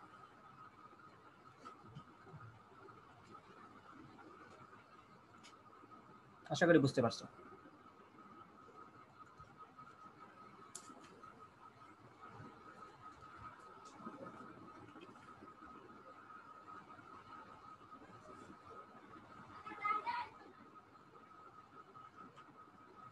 আচ্ছা, আর আরো কিছু ম্যাথ ছিল, যেমন ধরো এগুলো আমরা গত ক্লাসে করে ফেলছি, এগুলো নতুন করে আমি করাচ্ছি না। গত ক্লাসে যেটা করছি সেটা ছিল এরকম যে একটা লাঠি মাটিতে শোয়ানো ছিল। হ্যাঁ হ্যাঁ বলো। মোটর আর ট্রেনের ম্যাথটা করুন। মোটর আর ট্রেন, আচ্ছা আচ্ছা, ওগুলোতে যাবো, আস্তে আস্তে যাচ্ছি। আমাদের গত ক্লাসে এটা ছিল, গত কোন একটা ক্লাসে, যে এরকম একটা মাটিতে শোয়ানো একটা লাঠি ছিল, তাকে আমি খাড়া করে ফেললাম এইভাবে। সেক্ষেত্রে কিন্তু করাইছেন তো ভাইয়া মেবি। হ্যাঁ করাইছি, আমি করাচ্ছি না এখন, এটাই বলতেছি, আমি জাস্ট তোমাকে চিত্র দেখাই চলে যাচ্ছি। যেমন ধরো এটা একটা ইট ফালানো ছিল, সেটাকে আমরা এইভাবে খাড়া করে ফেলবো, তো সেক্ষেত্রে আমার কিন্তু কাজ কি হবে সেটা সেটা আমরা করছি। তো এই ধরনের ক্ষেত্রে অবশ্যই এইভাবে দিতে পারে তোমাদেরকে পরীক্ষা, মনে করে একটা কাচের নল থাকতে পারে, সেটাকে আমি এইভাবে তুলে ফেলতে পারি। তো কাচের নল নিশ্চয়ই ওয়ান ডাইমেনশনাল কোনো বিং না, এটার অবশ্যই ব্যাসার্ধ বলতে কিছু একটা আছে। তো সেক্ষেত্রে তার ভরকেন্দ্রের উচ্চতা কিন্তু একটা হাইটে থাকবে, একটা হাইট থাকবে ইনিশিয়াল, এবং ফাইনাল হাইটটা থাকবে ব্যাসার্ধ পরিমাণ। তাহলে ব্যাসার্ধ থেকে ওই মানে এই হাইটটা নলের অর্ধেকটা পরিমাণ দূরত্ব থেকে, পুরোটা তো এল যদি ধরি, নলের দৈর্ঘ্য এল যদি ধরে নিই, তাহলে ভরকেন্দ্রের সমান হবে L/2 মাইনাস এই যে ব্যাসার্ধের অর্ধেকটা, L/2 মাইনাস R/2, এটা হচ্ছে তার ভার কেন্দ্রের সরণ, ঠিক আছে, এটা হচ্ছে তার ভার কেন্দ্রের সরণ। তো এই ধরনের ম্যাথ এটা দিয়ে করতে পারো, আমি আর এগুলোতে ঝামেলা করছি না, এগুলো এখানেই সমাপ্ত। এগুলো আমার কাছে ভালো মতো করছি। সো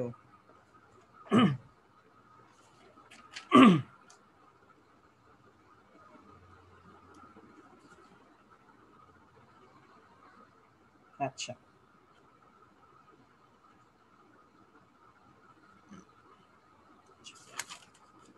আমরা একটু সামনে যাই।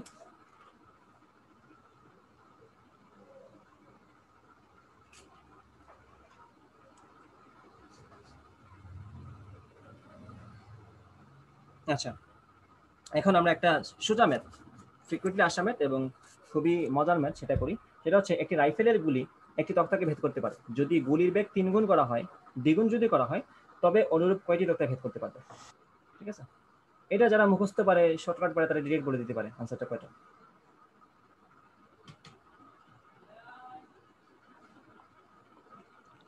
একটি গুলি একটি তক্তা ভেদ করতে পারে, একটি গুলি একটি তক্তা ভেদ করে। প্রশ্ন হচ্ছে আমি যদি বেগ দ্বিগুণ করি, গুলির বেগ দ্বিগুণ করা হলে, গুলির বেগ দ্বিগুণ করা হলে অনুরূপ কয়টি তক্তা ভেদ করবে, গুলির বেগ দ্বিগুণ করা হলে অনুরূপ কয়টি তক্তা ভেদ করবে বা করে। ওকে, এখন দেখো এই জিনিসটা কিন্তু আমার আসলে গতিশক্তির সাথে রিলেটেড, কয়টা তক্তা ভেদ করবে ডিপেন্ড করে। চারটা হবে না? হ্যাঁ চারটা হবে, খেয়াল করো যে ইকুয়ালটা হাফ এমভি স্কয়ারটা থেকে। হ্যাঁ, এখন আমাদের গতিশক্তির যে সূত্রটা আছে, একজন বলছে চারটা। ওকে, সো আমাদের এখানে এই জিনিসটা মাথায় রাখা লাগবে যে আমাদের যতটা তক্তাই ভেদ করুক না কেন, সেটা কিন্তু গতিশক্তির সমানুপাতিক, ঠিক আছে। এই যে KE is equal to half M V square, তাহলে গতিশক্তি যত বেশি হবে, কারণ খেয়াল করো গতিশক্তি কিন্তু ডিরেক্ট কাজের সাথে সম্পর্কিত, যত পরিমাণ গতিশক্তি পরিবর্তন হবে ততটুকুই কাজ হবে, তাহলে গতিশক্তির সাথেই কিন্তু কাজের সম্পর্কটা, তক্তা যে ভেদ করছে এটা কিন্তু সে কাজ করছে। সো খেয়াল করো আমরা এইভাবে লিখতে পারি যে তক্তার সংখ্যা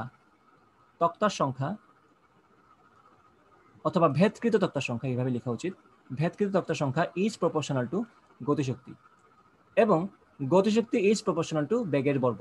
তাহলে আমি যদি তক্তার সংখ্যার সাথে বেগের বর্গের ডিরেক্ট সম্পর্ক করে ফেলি, গতিশক্তিকে মাঝখানে রেখে দিয়ে যদি রিলেশন করি, যদি খেয়াল করো আমি যদি বেগকে দ্বিগুণ করি, আমার ভেদকৃত তক্তার সংখ্যা 4 গুণ হবে, আমি যদি বেগকে 4 গুণ করি, ভেদকৃত তক্তার সংখ্যা 16 গুণ হবে। তাহলে এখানে বলছে গুলির বেগ দ্বিগুণ করা হলে কয়টা তক্তা ভেদ করবে? তাহলে গুলির বেগ যদি আমি দ্বিগুণ করি, আমি 4টা তক্তা না, এটা ভুল করবো না, আমরা 4 গুণ তক্তা ভেদ করতে পারি। যেহেতু বলছে একটা গুলির ক্ষেত্রে মানে একটা তক্তা সে ভেদ করতে পারে, একটা গুলি নির্দিষ্ট একটা বেগে, সেক্ষেত্রে যেহেতু ওই নির্দিষ্ট বেগে সে একটা তক্তা ভেদ করতে পারে, তাহলে দ্বিগুণ পরিমাণ বেগে সে 4 গুণ অর্থাৎ 4টা তক্তা ভেদ করবে। যদি পরীক্ষায় প্রশ্ন এটা বলে দেয় যে একটা গুলি ইনিশিয়ালি ভি বেগে ছিল, ভি বেগে ভেদ করতে পারে সে 4টি তক্তা, ভি বেগে সে ভেদ করতে পারে 4টি তক্তা। আমি যদি বেগের মান দ্বিগুণ করে দেই, 2v করে দেই, সেক্ষেত্রে বেগ তো দ্বিগুণ হয়েছে, তাইলে ভেদ করবে কত গুণ? 4 গুণ। 4 গুণ মানে এখন কত বলো তো? এখন কি 4টা নাকি 4 4 16টা?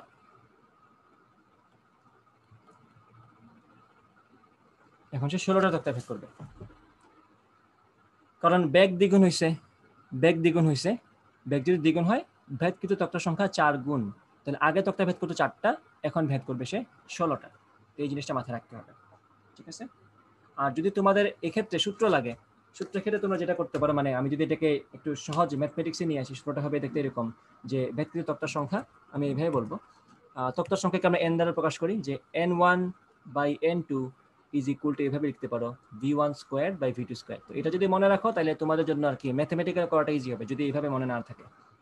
ওকে, মাথায় রাখবা ভেদকৃত তক্তার সংখ্যা হচ্ছে গতিশক্তি সমানুপাতিক, আর গতিশক্তি হচ্ছে বেগের বর্গের সমানুপাতিক। তাহলে গতিশক্তিকে মাঝখানে রেখে আমরা তক্তার সংখ্যা এবং বেগের মধ্যে একটা রিলেশন ডেভেলপ করলাম, সেটা হচ্ছে এটা। ওকে, আচ্ছা,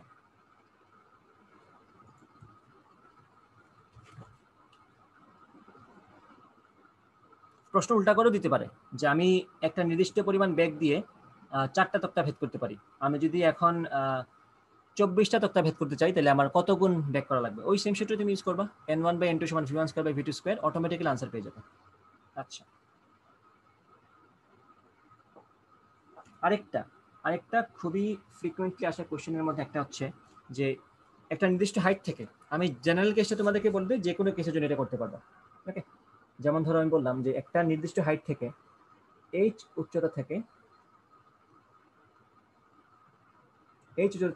একটা বস্তু বিনা বাধায় পড়ে, h উচ্চতা থেকে একটা বস্তু বিনা বাধায় পড়ে। প্রশ্ন হচ্ছে কোথায় এর গতিশক্তি বিভব শক্তির দ্বিগুণ হবে? কোথায় এর গতিশক্তি বিভব শক্তির, তা আমরা কাজ করি, প্রশ্ন তো দ্বিগুণ হতে পারে জিজ্ঞেস করতে পারে, 4 গুণ হতে পারে জিজ্ঞেস করতে পারে, কোথায় এর গতিশক্তি বিভব শক্তি 4 গুণ হবে, কোথায় এর গতিশক্তি বিভব শক্তি 3 গুণ হবে, প্রশ্ন তো করতেই পারে, তাই তো? সো দিয়েছে কথা যে কোথায় এর বিভব শক্তি গতিশক্তি বিভব শক্তির, আমি বললাম n গুণ হবে, n গুণের জন্য ম্যাথটা সলভ করব, n গুণ হবে। তাহলে আমাদের একটা সূত্র হয়ে গেল, মানে একটা রেডিমেড সূত্র পেয়ে গেলাম আমরা, আর কিছু টাইপের ম্যাথ এইটার মধ্যে ঢুকিয়ে ফেলবো, ঠিক আছে? তো মনে করে একটা বস্তু এই যে h উচ্চতা থেকে নিচে নামবে, ধরো বস্তুটা h উচ্চতা থেকে নিচে নামবে, আমাদের বস্তুটা মনে করো এইখানে ছিল, এখান থেকে সে নিচে নামবে। এখন যখন আমরা তার বিভব শক্তি বের করব, বিভব শক্তি বের করার জন্য কিন্তু আমার লাগবে তার হাইটটা, মাটি থেকে তার হাইটটা কতটুকু। মনে করো ওই নির্দিষ্ট পয়েন্ট যেখানে তার গতিশক্তি বিভব শক্তির n গুণ, সেই জায়গাটা হচ্ছে মনে করে এই পয়েন্টটা, এই জায়গাটাতে, যেটার হাইট মাটি থেকে হচ্ছে x পরিমাণ, যেটার হাইট মাটি থেকে হচ্ছে x পরিমাণ, যে পয়েন্টের হাইট মাটি থেকে হচ্ছে x পরিমাণ, ঠিক আছে? আর টোটাল হাইট তো তোমার জানাই আছে, টোটাল হাইট তো তোমাদের h, আর মাটি থেকে x উচ্চতায় তার গতিশক্তি বিভব শক্তির n গুণ। তাহলে ওই পয়েন্টে আমার গতিশক্তি কত হবে বলো তো?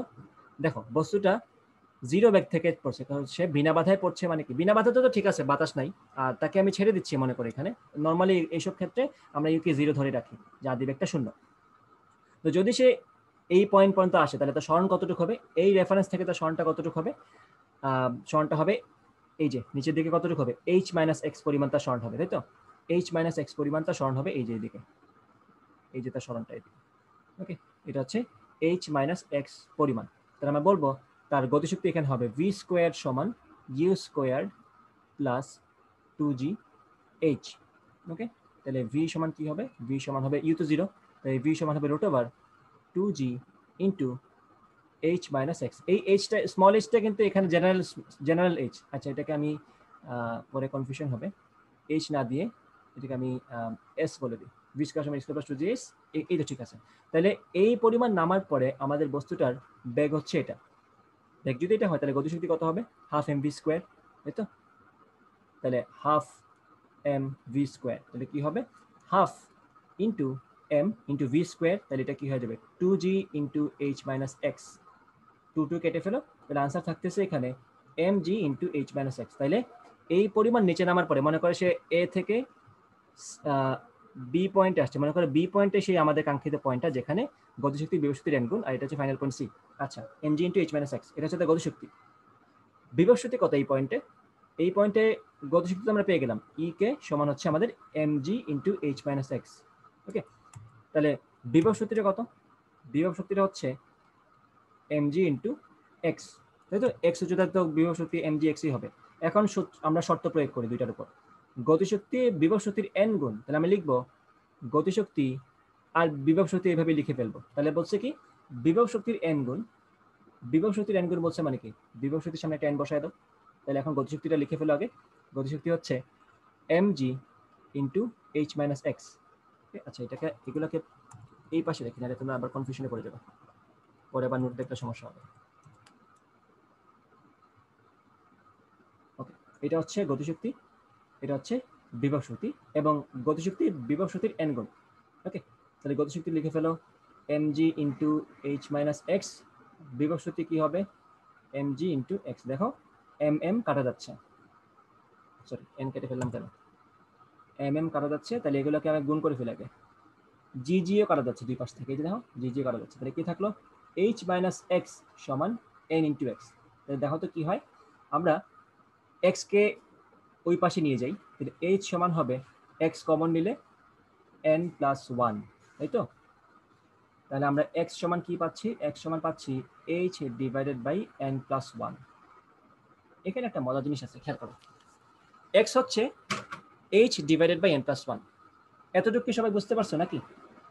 এখানে একটা ইম্পর্টেন্ট কথা বলবো কিন্তু।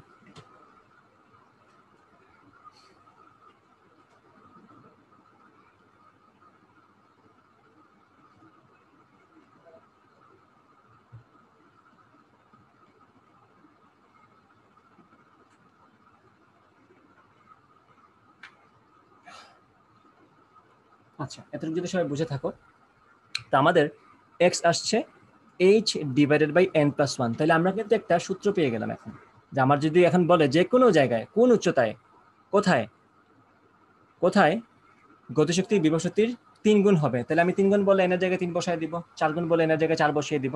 তাহলে এটা তো একটা ফাংশন যেটা হচ্ছে n এর উপর বেস করে চেঞ্জ হচ্ছে, মানে n এর কোন মানের জন্য x এর কোনো বাস্তব মান পাবো না আমরা, বলো তো? n এর কোন মানের জন্য n এর মান যদি -1 হয়ে যায় সেক্ষেত্রে পাবো না, আদারওয়াইজ সব ক্ষেত্রেই পাবো। ঠিক আছে, তো এটা আসলে কোনো সমস্যা না। n সমান 0 তুমি এমনিই বসাবা না, n গুণ মান তো 0 গুণ, এটা তো আসলে কোনো হিসাব নেই। আর n এর মান তো নেগেটিভও তুমি বসাবা না। তো এটাকে তুমি মাথায় রাখতে পারো। মাথায় রাখবা এক্সটা কিন্তু ভূমি থেকে উচ্চতা, এক্সটা কিন্তু ভূমি থেকে উচ্চতা। ঠিক আছে, ভূমি থেকে এতটুকু উচ্চতা। h হচ্ছে টোটাল হাইট, n হচ্ছে কত গুণ চাচ্ছ তুমি। মাথায় রাখবা পরীক্ষা কিন্তু এটাও টেস্ট করে দিতে পারে যে বিভব শক্তি গতিশক্তির কত গুণ, তখন কিন্তু তোমার এই সূত্র খাটবে না। এই সূত্রটা হচ্ছে আমরা বানাইছি গতিশক্তি বিভব শক্তির কত গুণ দিয়ে। তোমার যদি বিভব শক্তি গতিশক্তি কত গুণ দিয়ে করতে হয়, সেক্ষেত্রে তোমার নিজের আলাদাভাবে আবার ডেভেলপ করা লাগবে। ওকে, তখন তোমার এখানে এন আসে, এখানে এন আসবে, তো সেটা তুমি তোমরা নিজেরা করে ফেলতে পারো। ঠিক আছে, এটা নিজেরা করে ফেলবা যে বিভব শক্তি যদি গতিশক্তির n গুণ হয় সেক্ষেত্রে সূত্রটা কেমন হবে, ট্রাই করে দেখতে পারো। ট্রাই আমি করে দিই। তাহলে এখানে হবে জাস্ট এখানে n ছিল, তো তখন এই দিকটাতে n চলে আসবে, তখন হবে n into h minus x সমান আসবে x, তখন আমাদের আসবে n h is equal two nx plus x, তখন h সমান কি আসবে খেয়াল করো, x ইন্টু n, আচ্ছা আমি তো x বের করবো, sorry, x into n plus one is equal to nh, তাহলে আমাদের x সমান আসবে nh divided by n plus one. দেখছো পার্থক্যটা? এখানে ছিল h divided by n plus one, এখানে চলে আসছে nh divided by n plus one. এই হচ্ছে ছোট পার্থক্যটা। সো এত কিছু মনে রাখো আসলে টাফ। সো তোমার বেটার হয় তুমি এই মেথডটা ফলো করে ম্যাথটা সলভ করো। যদি তোমাদের শর্টকাট মনে রাখার ইচ্ছা হয়, শখ থাকে, তখন এগুলো মনে রাখতে পারো, যদি ইচ্ছা থাকে, যদি শখ থাকে। আদারওয়াইজ এই মেন মেথড দিয়ে করতেও কিন্তু খুব একটা বেশি সময় লাগে না, রিটেনের জন্য বলছি।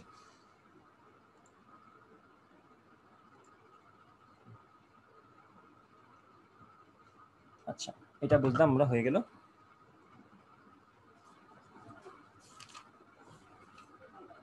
ওকে, এখন তোমাদের ওই মেথে আমরা চলে আসি, যেখানে আমরা বলছিলাম যে একটি পাম্পের ম্যাথ, পাম্প ক্রেন এইসবের ম্যাথ এখন আসবে।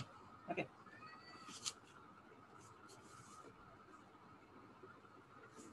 এখানে কিছু কর্মদক্ষতার ব্যাপার স্যাপারে চলে আসবে, সো ওগুলো নিয়ে আসবো আমি এখন। প্রশ্ন হচ্ছে, একটি কুয়া থেকে একটি ইঞ্জিনের সাহায্যে প্রতি মিনিটে এই যে এখন খেয়াল করবা, আমরা কখন কুয়াকে কুয়া বলবো, কখন কুয়াকে পানি ট্যাঙ্কি বলবো, এরকম একটা প্রশ্ন চলে আসছে এখন, যেটা গত ক্লাসে আমি ভেঙে ভেঙে বলছিলাম তোমাদেরকে। প্রশ্নে বলছে একটি কুয়া থেকে ইঞ্জিনের সাহায্যে প্রতি মিনিটে 1000 কেজি পানি 10 মিটার উচ্চতায় 10 মিটার গড় উচ্চতায় তোলা হলো। ঠিক আছে, কুয়া থেকে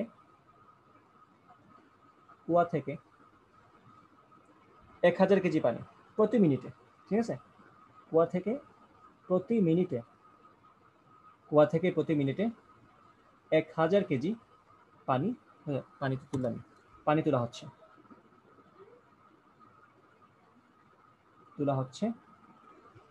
10 মিটার উচ্চতায়।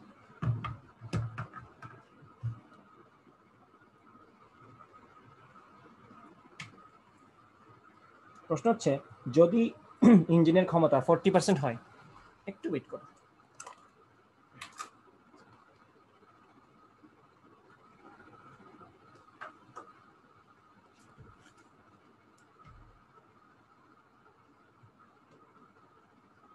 যদি ইঞ্জিনের ক্ষমতা 40% নষ্ট হয়, তাহলে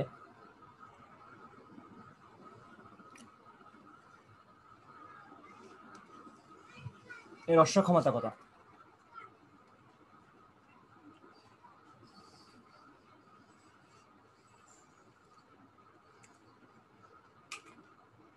খেয়াল করি, এটা কিন্তু খুব একটা বেশি কঠিন না।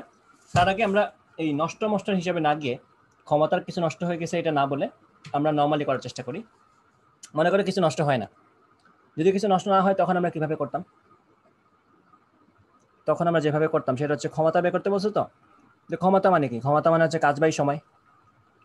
কাজ সমান কি? আমি তো অভিকর্ষের বিরুদ্ধেই কাজ করছি।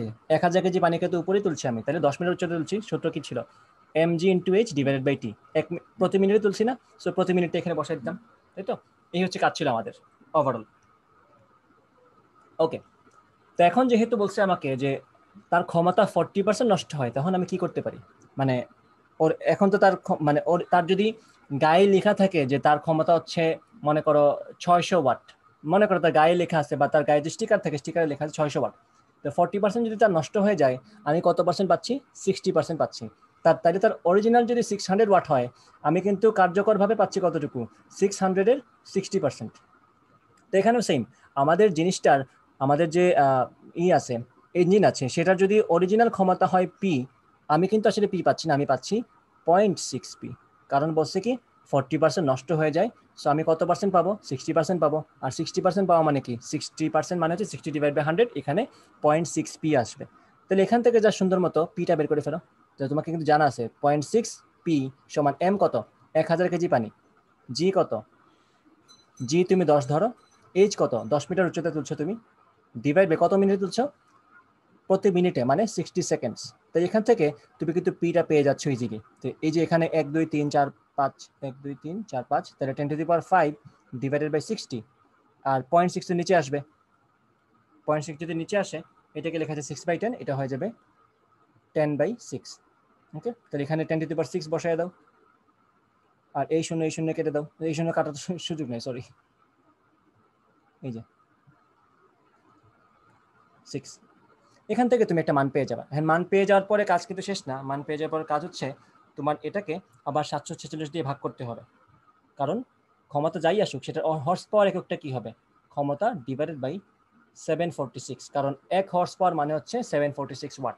তো যাই আসুক না কেন আনসার, এই আনসারটাকে এখান থেকে তুমি 746 দিয়ে ভাগ করবা, তুমি আনসার পাবা এখানে 3.65 হর্স পাওয়ার। আশা করি বুঝতে পারছো যে ক্ষমতা নষ্ট হয়ে যাওয়া মানে কি। তুমি মেইন সূত্র ইউজ করবা, কারণ অরিজিনাল ক্ষমতা যেটা তুমি ধরছো তার যত পার্সেন্ট নষ্ট হয়ে গেছে, সে বাকি পার্সেন্টগুলো কাজ করছে, তাহলে ওখানে 0.6টা বসায় দাও। ঠিক আছে, এই হচ্ছে কাহিনী। আচ্ছা,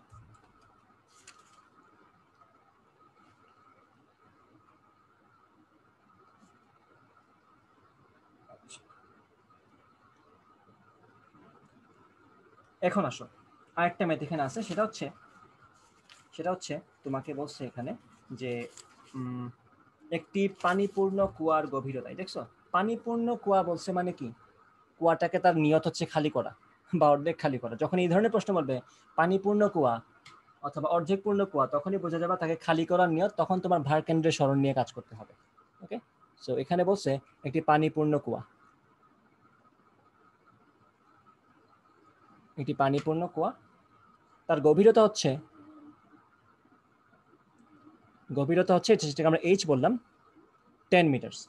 তার বেশ হচ্ছে মনে করো 6 মিটার, 0.6 না 6 মিটার। আচ্ছা, বেশকে আমরা ডি বললাম, ডায়ামিটার। ওকে, একটি পাম্প 30 মিনিটে কুয়াটিকে পানি শূন্য করতে পারে। কত সময় খালি করে? 30 মিনিটে। তাহলে টি ইজ ইকুয়াল টু 30 মিনিট কি হয়ে যায়, আমাদের ওই কুয়াটা খালি হয়ে যায় 30 মিনিটে। প্রশ্ন হচ্ছে, বুঝতেই পারছো যে ওই পাম্পটার ওই যে পাম্পটার ক্ষমতা কত। ঠিক আছে, প্রশ্ন হচ্ছে পাম্পের ক্ষমতা।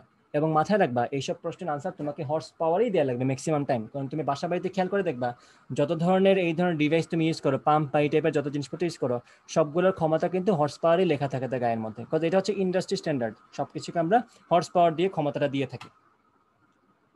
যেহেতু আমাদের ওয়াটটা তখন বেড়ে যায়, তখন আমরা হর্স পাওয়ার চলে আসে। তুমি লাইটের মধ্যে, বাসা বাড়ির লাইটের মধ্যে কিন্তু তুমি ওয়াটেই পাবা, চিন্তা করার কারণ নেই। কারণ ওইটাকে 746 দিয়ে ভাগ করলে জনগণ আবার ওইটাকে নাম বলতে পারবে না। ঠিক আছে, তো সেই জন্য ওইটাকে ওয়াটেই রাখা হয়। 100 watt, 600 watt, 30 watt, 40 watt, 200 watt এরকমই রাখা হয়। কিন্তু পাম্পগুলো যেহেতু অনেক বেশি পাওয়ারফুল, ওগুলোর ক্ষমতা অনেক বেশি, সেজন্য ওগুলোকে আরেকটা ইন্ডাস্ট্রি স্ট্যান্ডার্ডে নিয়ে আসা হয়, সেটা হচ্ছে হর্স পাওয়ার। ওকে, তো ক্ষমতাটা তোমার অবশ্যই হর্স পাওয়ারই ম্যাক্সিমাম টাইম বলে দিবে, করতে বলে দিবে। আর না বলে তো তোমার যা ইচ্ছা করো। এখন দেখো, পানিপূর্ণ কুয়া, গভীরতা এত, আর ব্যাস হচ্ছে এত। তো যখনই বলছে খালি করার হিসাব, তখন আমরা কি করবো, এটাকে একটা পানি ভর্তি চৌবাচ্চা হিসেবে অথবা পানি ভর্তি একটা পানির ট্যাঙ্কি হিসেবে ধরে নিব, যেটা আমরা নিচে থেকে উপরে না, উপর থেকে আস্তে আস্তে খালি করছি পানি। কি দিয়ে বলছিলাম, একটা মগ দিয়ে বলতে পারি, অথবা একটা পাত্র দিয়ে আস্তে আস্তে পানি তুলছি। এভাবে মনে করো, উপর থেকে আস্তে আস্তে পানি তুলছি এবং উপর থেকে আস্তে আস্তে খালি হচ্ছে, নিচের দিকে চলে যাচ্ছে। তো সেক্ষেত্রে আমাদের সূত্রটা কি ছিল, mg ইন্টু h/2, মনে আছে? কারণ পুরোটাই তো খালি করে দিব, তাহলে ভার কেন্দ্রের সরণটা কতটুকু, পুরোটাই যদি খালি করে দিই, আমার কনসিডারে কিন্তু পুরা পানি, তাহলে পুরা পানির ভার কেন্দ্র কই আছে, তার মাঝখানে, তো তার সরণটা কতটুকু হচ্ছে h/2 পরিমাণ। তাহলে mg ইন্টু h/2 এখানে। কিন্তু কাহিনী হচ্ছে এখানে m তোমাকে বলে দেয় নাই, তোমার এখানে এমটা বের করতে হবে কিভাবে, আয়তন ইন্টু ঘনত্ব দিয়ে ইন্টু জি ইন্টু h/2। আয়তন কত এখানে, কুয়ার কিন্তু সবকিছু বলে দিছে, এই যে কুয়াটার গভীরতা বলে দিছে, কুয়াটার বেশ বলে দিছে, তার মানে এটা একটা সিলিন্ডার, তো ধরতেই হবে। তাহলে সিলিন্ডারের আয়তন কত, পাই আর স্কোয়ার এইচ। পাই এখানে বেশ কত, বেশ হচ্ছে 6, তার মানে ব্যাসার্ধ কত হবে, 6/2 মানে 3। তাহলে পাই ইন্টু 3 স্কোয়ার। আর উচ্চতা কত, বাই দ্য ওয়ে এখানে কিন্তু আবার h/2 বসায় না, এটা কিন্তু আমার আয়তন বের করার জন্য এটা কিন্তু আমার পুরো টেনই বসবে, পুরো আয়তন দিয়েই পানি আছে পুরোটা। ঠিক আছে, তো mgh, এই যে পাই আর স্কোয়ার এইচ শেষ, আয়তন বের করে ফেললাম। এখন ঘনত্ব কি, পানির ঘনত্ব 10 কিউব কেজি বা মিটার কিউব। জি এর জায়গায় জি এর মান বসাও, এরপরে h/2 এর জায়গায় 10/2 বসায় দাও। তুমি এখান থেকে কিন্তু তার কি পাচ্ছ, কাজটা পেয়ে যাচ্ছে। এই কাজটাকে তুমি সময় দিয়ে ভাগ করো, কত সময় সে খালি করে, এটা 30 মিনিটে। তাহলে নিচে লেখো 30 × 60। তো এটা সমান কি, এটা কিন্তু আমাদের ক্ষমতা চলে আসলো, কাজ ডিভাইডেড বাই সময়, ক্ষমতা। এবং এই ক্ষমতাকে তুমি যদি চাও 746 দিয়ে ভাগ করতে, তখন তুমি আনসারটা পেয়ে যাবা হর্স পাওয়ারে, আর কিছু না। ওকে,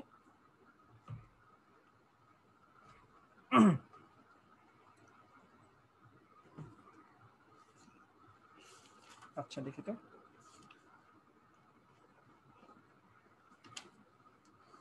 ওকে, তাহলে ফাহমিদ একটা ম্যাথ বলছিল, ওই ম্যাথটা আমি এখন করাই দেবো। সে বলছিল ক্রেন এবং মোটর, এই দুইটা দিয়ে একটা কাজ ছিল, সেটা কিন্তু আমি গত ক্লাসে করাইছিলাম আমার যতদূর মনে পড়ে, আইডিয়াটা তোমাদেরকে শেয়ার করছিলাম তোমাদের সাথে। তো প্রশ্নটা ছিল এরকম, একটা ক্রেন দিয়ে আমরা কি করি, নর্মালি বড় বড় জাহাজ, গাড়ি, এইসব ভাঙা ডুঙ্গা যদি থাকে, ওগুলোকে তুলে নিয়ে আসি, বা কোনো দরকার যদি তাকে আমার ক্যারি করা লাগে, সেগুলো দিয়ে ক্যারি করি ক্রেন দিয়ে।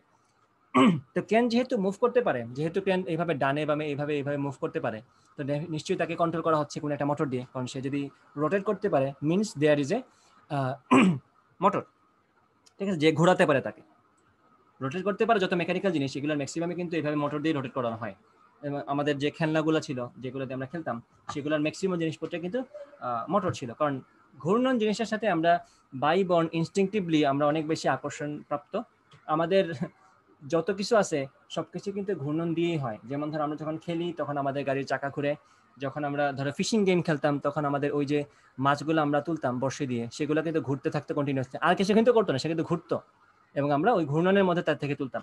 আমরা যখন শিশু পার্কে যাই বা যেতাম, আমার তো এখন আর বয়স নেই শিশু পার্কে যাওয়ার, শিশু পার্কে যখন যাই তখন কিন্তু দেখবা খেয়াল করে প্রত্যেকটা জিনিস, প্রত্যেকটা মানে পোর্শন যেটাই তুমি চলো না কেন ওগুলো কিন্তু ঘুরছে, মানে ঘোরা ছাড়া কিন্তু মানুষের মানে আনন্দ পাওয়া যায় না কোথাও, সবকিছু ঘুরছে। খেয়াল করো শিশু পার্কে এখন তুমি যে কোনো একটা জিনিস চিন্তা করো, ওই যে ঘোড়া ঘুরতে থাকে, ঠিক আছে, বাচ্চারা যেখানে বসে থাকে, তারপরে ধরো তুমি নাগরদোলায় যাও, তারপরে তুমি হচ্ছে যেটা ইচ্ছা করো তুমি, মানে শিশু পার্কের বা ড্রিমল্যান্ড বা যেখানেই যাও না কেন, অ্যাডভেঞ্চার ওয়ার্ল্ড যেখানে যাও না কেন, প্রত্যেকটা জিনিস কিন্তু টেকনিক্যালি ঘুরছে। সে ঘূর্ণনের মধ্যে মানুষের একটা মানে সহজাত মানে আকর্ষণ আছে। এবং সবচেয়ে মজার জিনিস হচ্ছে আমরা যে ঘুরি এমন না, আমরা যার মধ্যে আসি সে নিজেও কিন্তু ঘুরছে, পৃথিবী সে নিজেও ঘুরছে, সে যাকে কেন্দ্র করে ঘুরছে সেও ঘুরছে। সো এই যে ঘূর্ণনের যে খেলা, এই খেলা পুরো ফিজিক্স না, পুরা মানে মহাকাশের মধ্যে আছে। ঘূর্ণনটা স্বাভাবিক, ঘূর্ণনটা নিয়ে এই জন্যই এত বেশি আমাদের জানা দরকার, কারণ আমরা সবকিছুই আসলে ঘূর্ণনের মধ্যে থেকেই করছি, যাই করি না কেন। আচ্ছা, তাহলে কইছিলাম আমরা এই যে ক্রেন, আমরা ক্রেন দিয়ে গাড়ি তুলবো এবং সেই ক্রেনকে আমরা একটা মোটর দিয়ে কন্ট্রোল করছি, তাই তো? সো মনে করো এই হচ্ছে আমাদের একটা ক্রেন,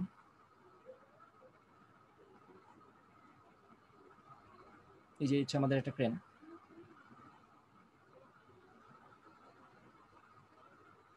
এটার সাথে এইভাবে একটা আংটা লাগানো থাকে, এইভাবে কোনোভাবে এটা যাতে আমরা একটা গাড়িকে গ্রিপ করতে পারি আর কি, হচ্ছে কথা।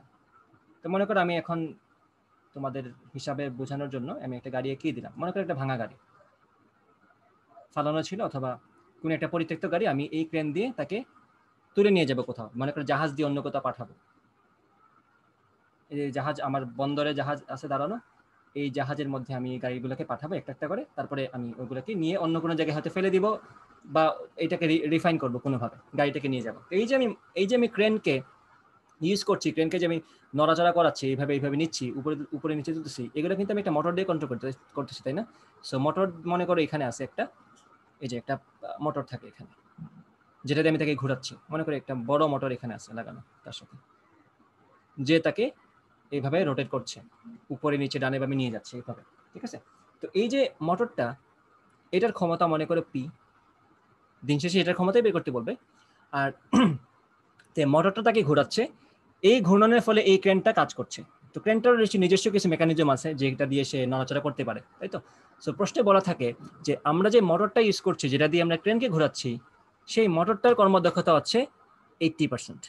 মোটরটার কর্মদক্ষতা হচ্ছে 80%, মানে তার গায়ে যদি লেখা থাকে 400 হর্স পাওয়ার, সে 400 হর্স পাওয়ার আমাকে দিবে না, সে দিবে 400 ইন্টু 80%, মানে 0.8 ইন্টু 400 ওয়াট আমাকে দিবে, হর্স পাওয়ার আমাকে দিবে, ঠিক আছে? তো মোটরের মামলা তো বুঝলাম না, মোটরের কর্মদক্ষতা হচ্ছে 80%, মানে মোটরের গায়ের মধ্যে যা লেখা আছে সে তার 80% দিচ্ছে। কিন্তু ট্রেনের ক্ষেত্রেও ঝামেলা, ক্রেনও যাই পায় না কেন সেটাকে সে আরো 50% করে ফেলে, মানে তার কর্মদক্ষতা হচ্ছে 50%, মানে তার নিজস্ব তো একটা কাজের হিসাব আছে, সে তো নিজেও একটা ইঞ্জিন দিন শেষে, সেও কাজ করে, কিন্তু তাকে যা দেয়া হয় সে তাকে 50% করে ফেলে, মোটরকে যা দেয়া হয় সেটাকে সে 80% করে ফেলে, এবং ক্রেনকে যা দেয়া হয় সেটাকে সে 50% করে ফেলে। এখন প্রশ্ন থাকে পরীক্ষায় যে এই যে সেটআপটা, এই ক্রেনটা তখন একটা গাড়িকে যখন নিচে থেকে উপরে নিয়ে যায়, সেক্ষেত্রে তার সময় লাগে, তো মনে করো 500 কেজি একটা গাড়িকে তার 10 মিটার উচ্চতায় নিতে সময় লাগে সে ফর এক্সাম্পল 2 মিনিট। 500 কেজি একটা গাড়িকে 10 মিটার উপরে নিতে তার সময় লাগে 2 মিনিট। এখন প্রশ্ন থাকবে যে এই পাম্পের ক্ষমতা হর্স পাওয়ারে নির্ণয় করো। তো দিন শেষে কাহিনী কিন্তু ইজি, খেয়াল করবা কিভাবে, কারণ এই পাম্প ক্রেনের সাথে যুক্ত, ক্রেনটা পাম্পের সাথে যুক্ত। সো পাম্পের যে ক্ষমতা সেটা যদি পি হয়, তোমাকে তো প্রশ্ন করছি যে পি সমান ওয়াট, তো পাম্পের ক্ষমতা যদি পি হয়, পাম্প কি আমাকে পি দিচ্ছে নাকি 80% অফ পি দিচ্ছে? নিশ্চয়ই 80% অফ পি দিচ্ছে। তাই আমি বলবো, আমি এটাকে বাংলায় লিখে ফেলি, পি ইন্টু 80%। তো এই যে 80% পাচ্ছে এমপি এর, এটা কে পাচ্ছে? এটা পাচ্ছে আমার ক্রেনটা সেই ক্ষমতাটাকে নিয়ে কি করছে, সে ওইটাকে আবার 50% করে দিচ্ছে। সো ওভারঅল এইটাই হচ্ছে আমার ক্রেনের ক্ষমতা। ক্রেনের ক্ষমতা সমান কি? ক্রেন দ্বারা কৃত কাজ ডিভাইডেড বাই সময়। ক্রেন দ্বারা কৃত কাজ কত? এম 9.8 লিখলাম, এখন আর 10 না লিখি, mgh ডিভাইডেড বাই, গাড়িটাকে ধরলাম আমরা, গাড়িটা একটা বিন্দু বস্তু, তাকে আমি 10 মিটার উপরে তুলছি। ওকে, mgh ডিভাইডেড বাই কত সময়? 2 মিনিট, তাহলে 2 × 60। তাহলে এখন বলো তো, এই যে পার্সেন্ট লিখলাম, এগুলা থেকে কি তোমরা আমাদের মোটরের গায়ে লেখা ক্ষমতাটা বের করতে পারবে না? মানে যখন কোনো কিছুর ক্ষমতা বের করতে বলে তখন কিন্তু তার গায়ে লেখা ক্ষমতা বের করতে বলে, মানে তার স্টিকারে কি লেখা আছে সেটা বের করতে বলে। কার্যত তো সে 80% দিচ্ছে, বাট অরিজিনালি তার কত আছে এটা জানতে চাই। তো তুমি এখান থেকে পিটা বের করতে পারবে আশা করি। হামিদ কি বুঝতে পারছো?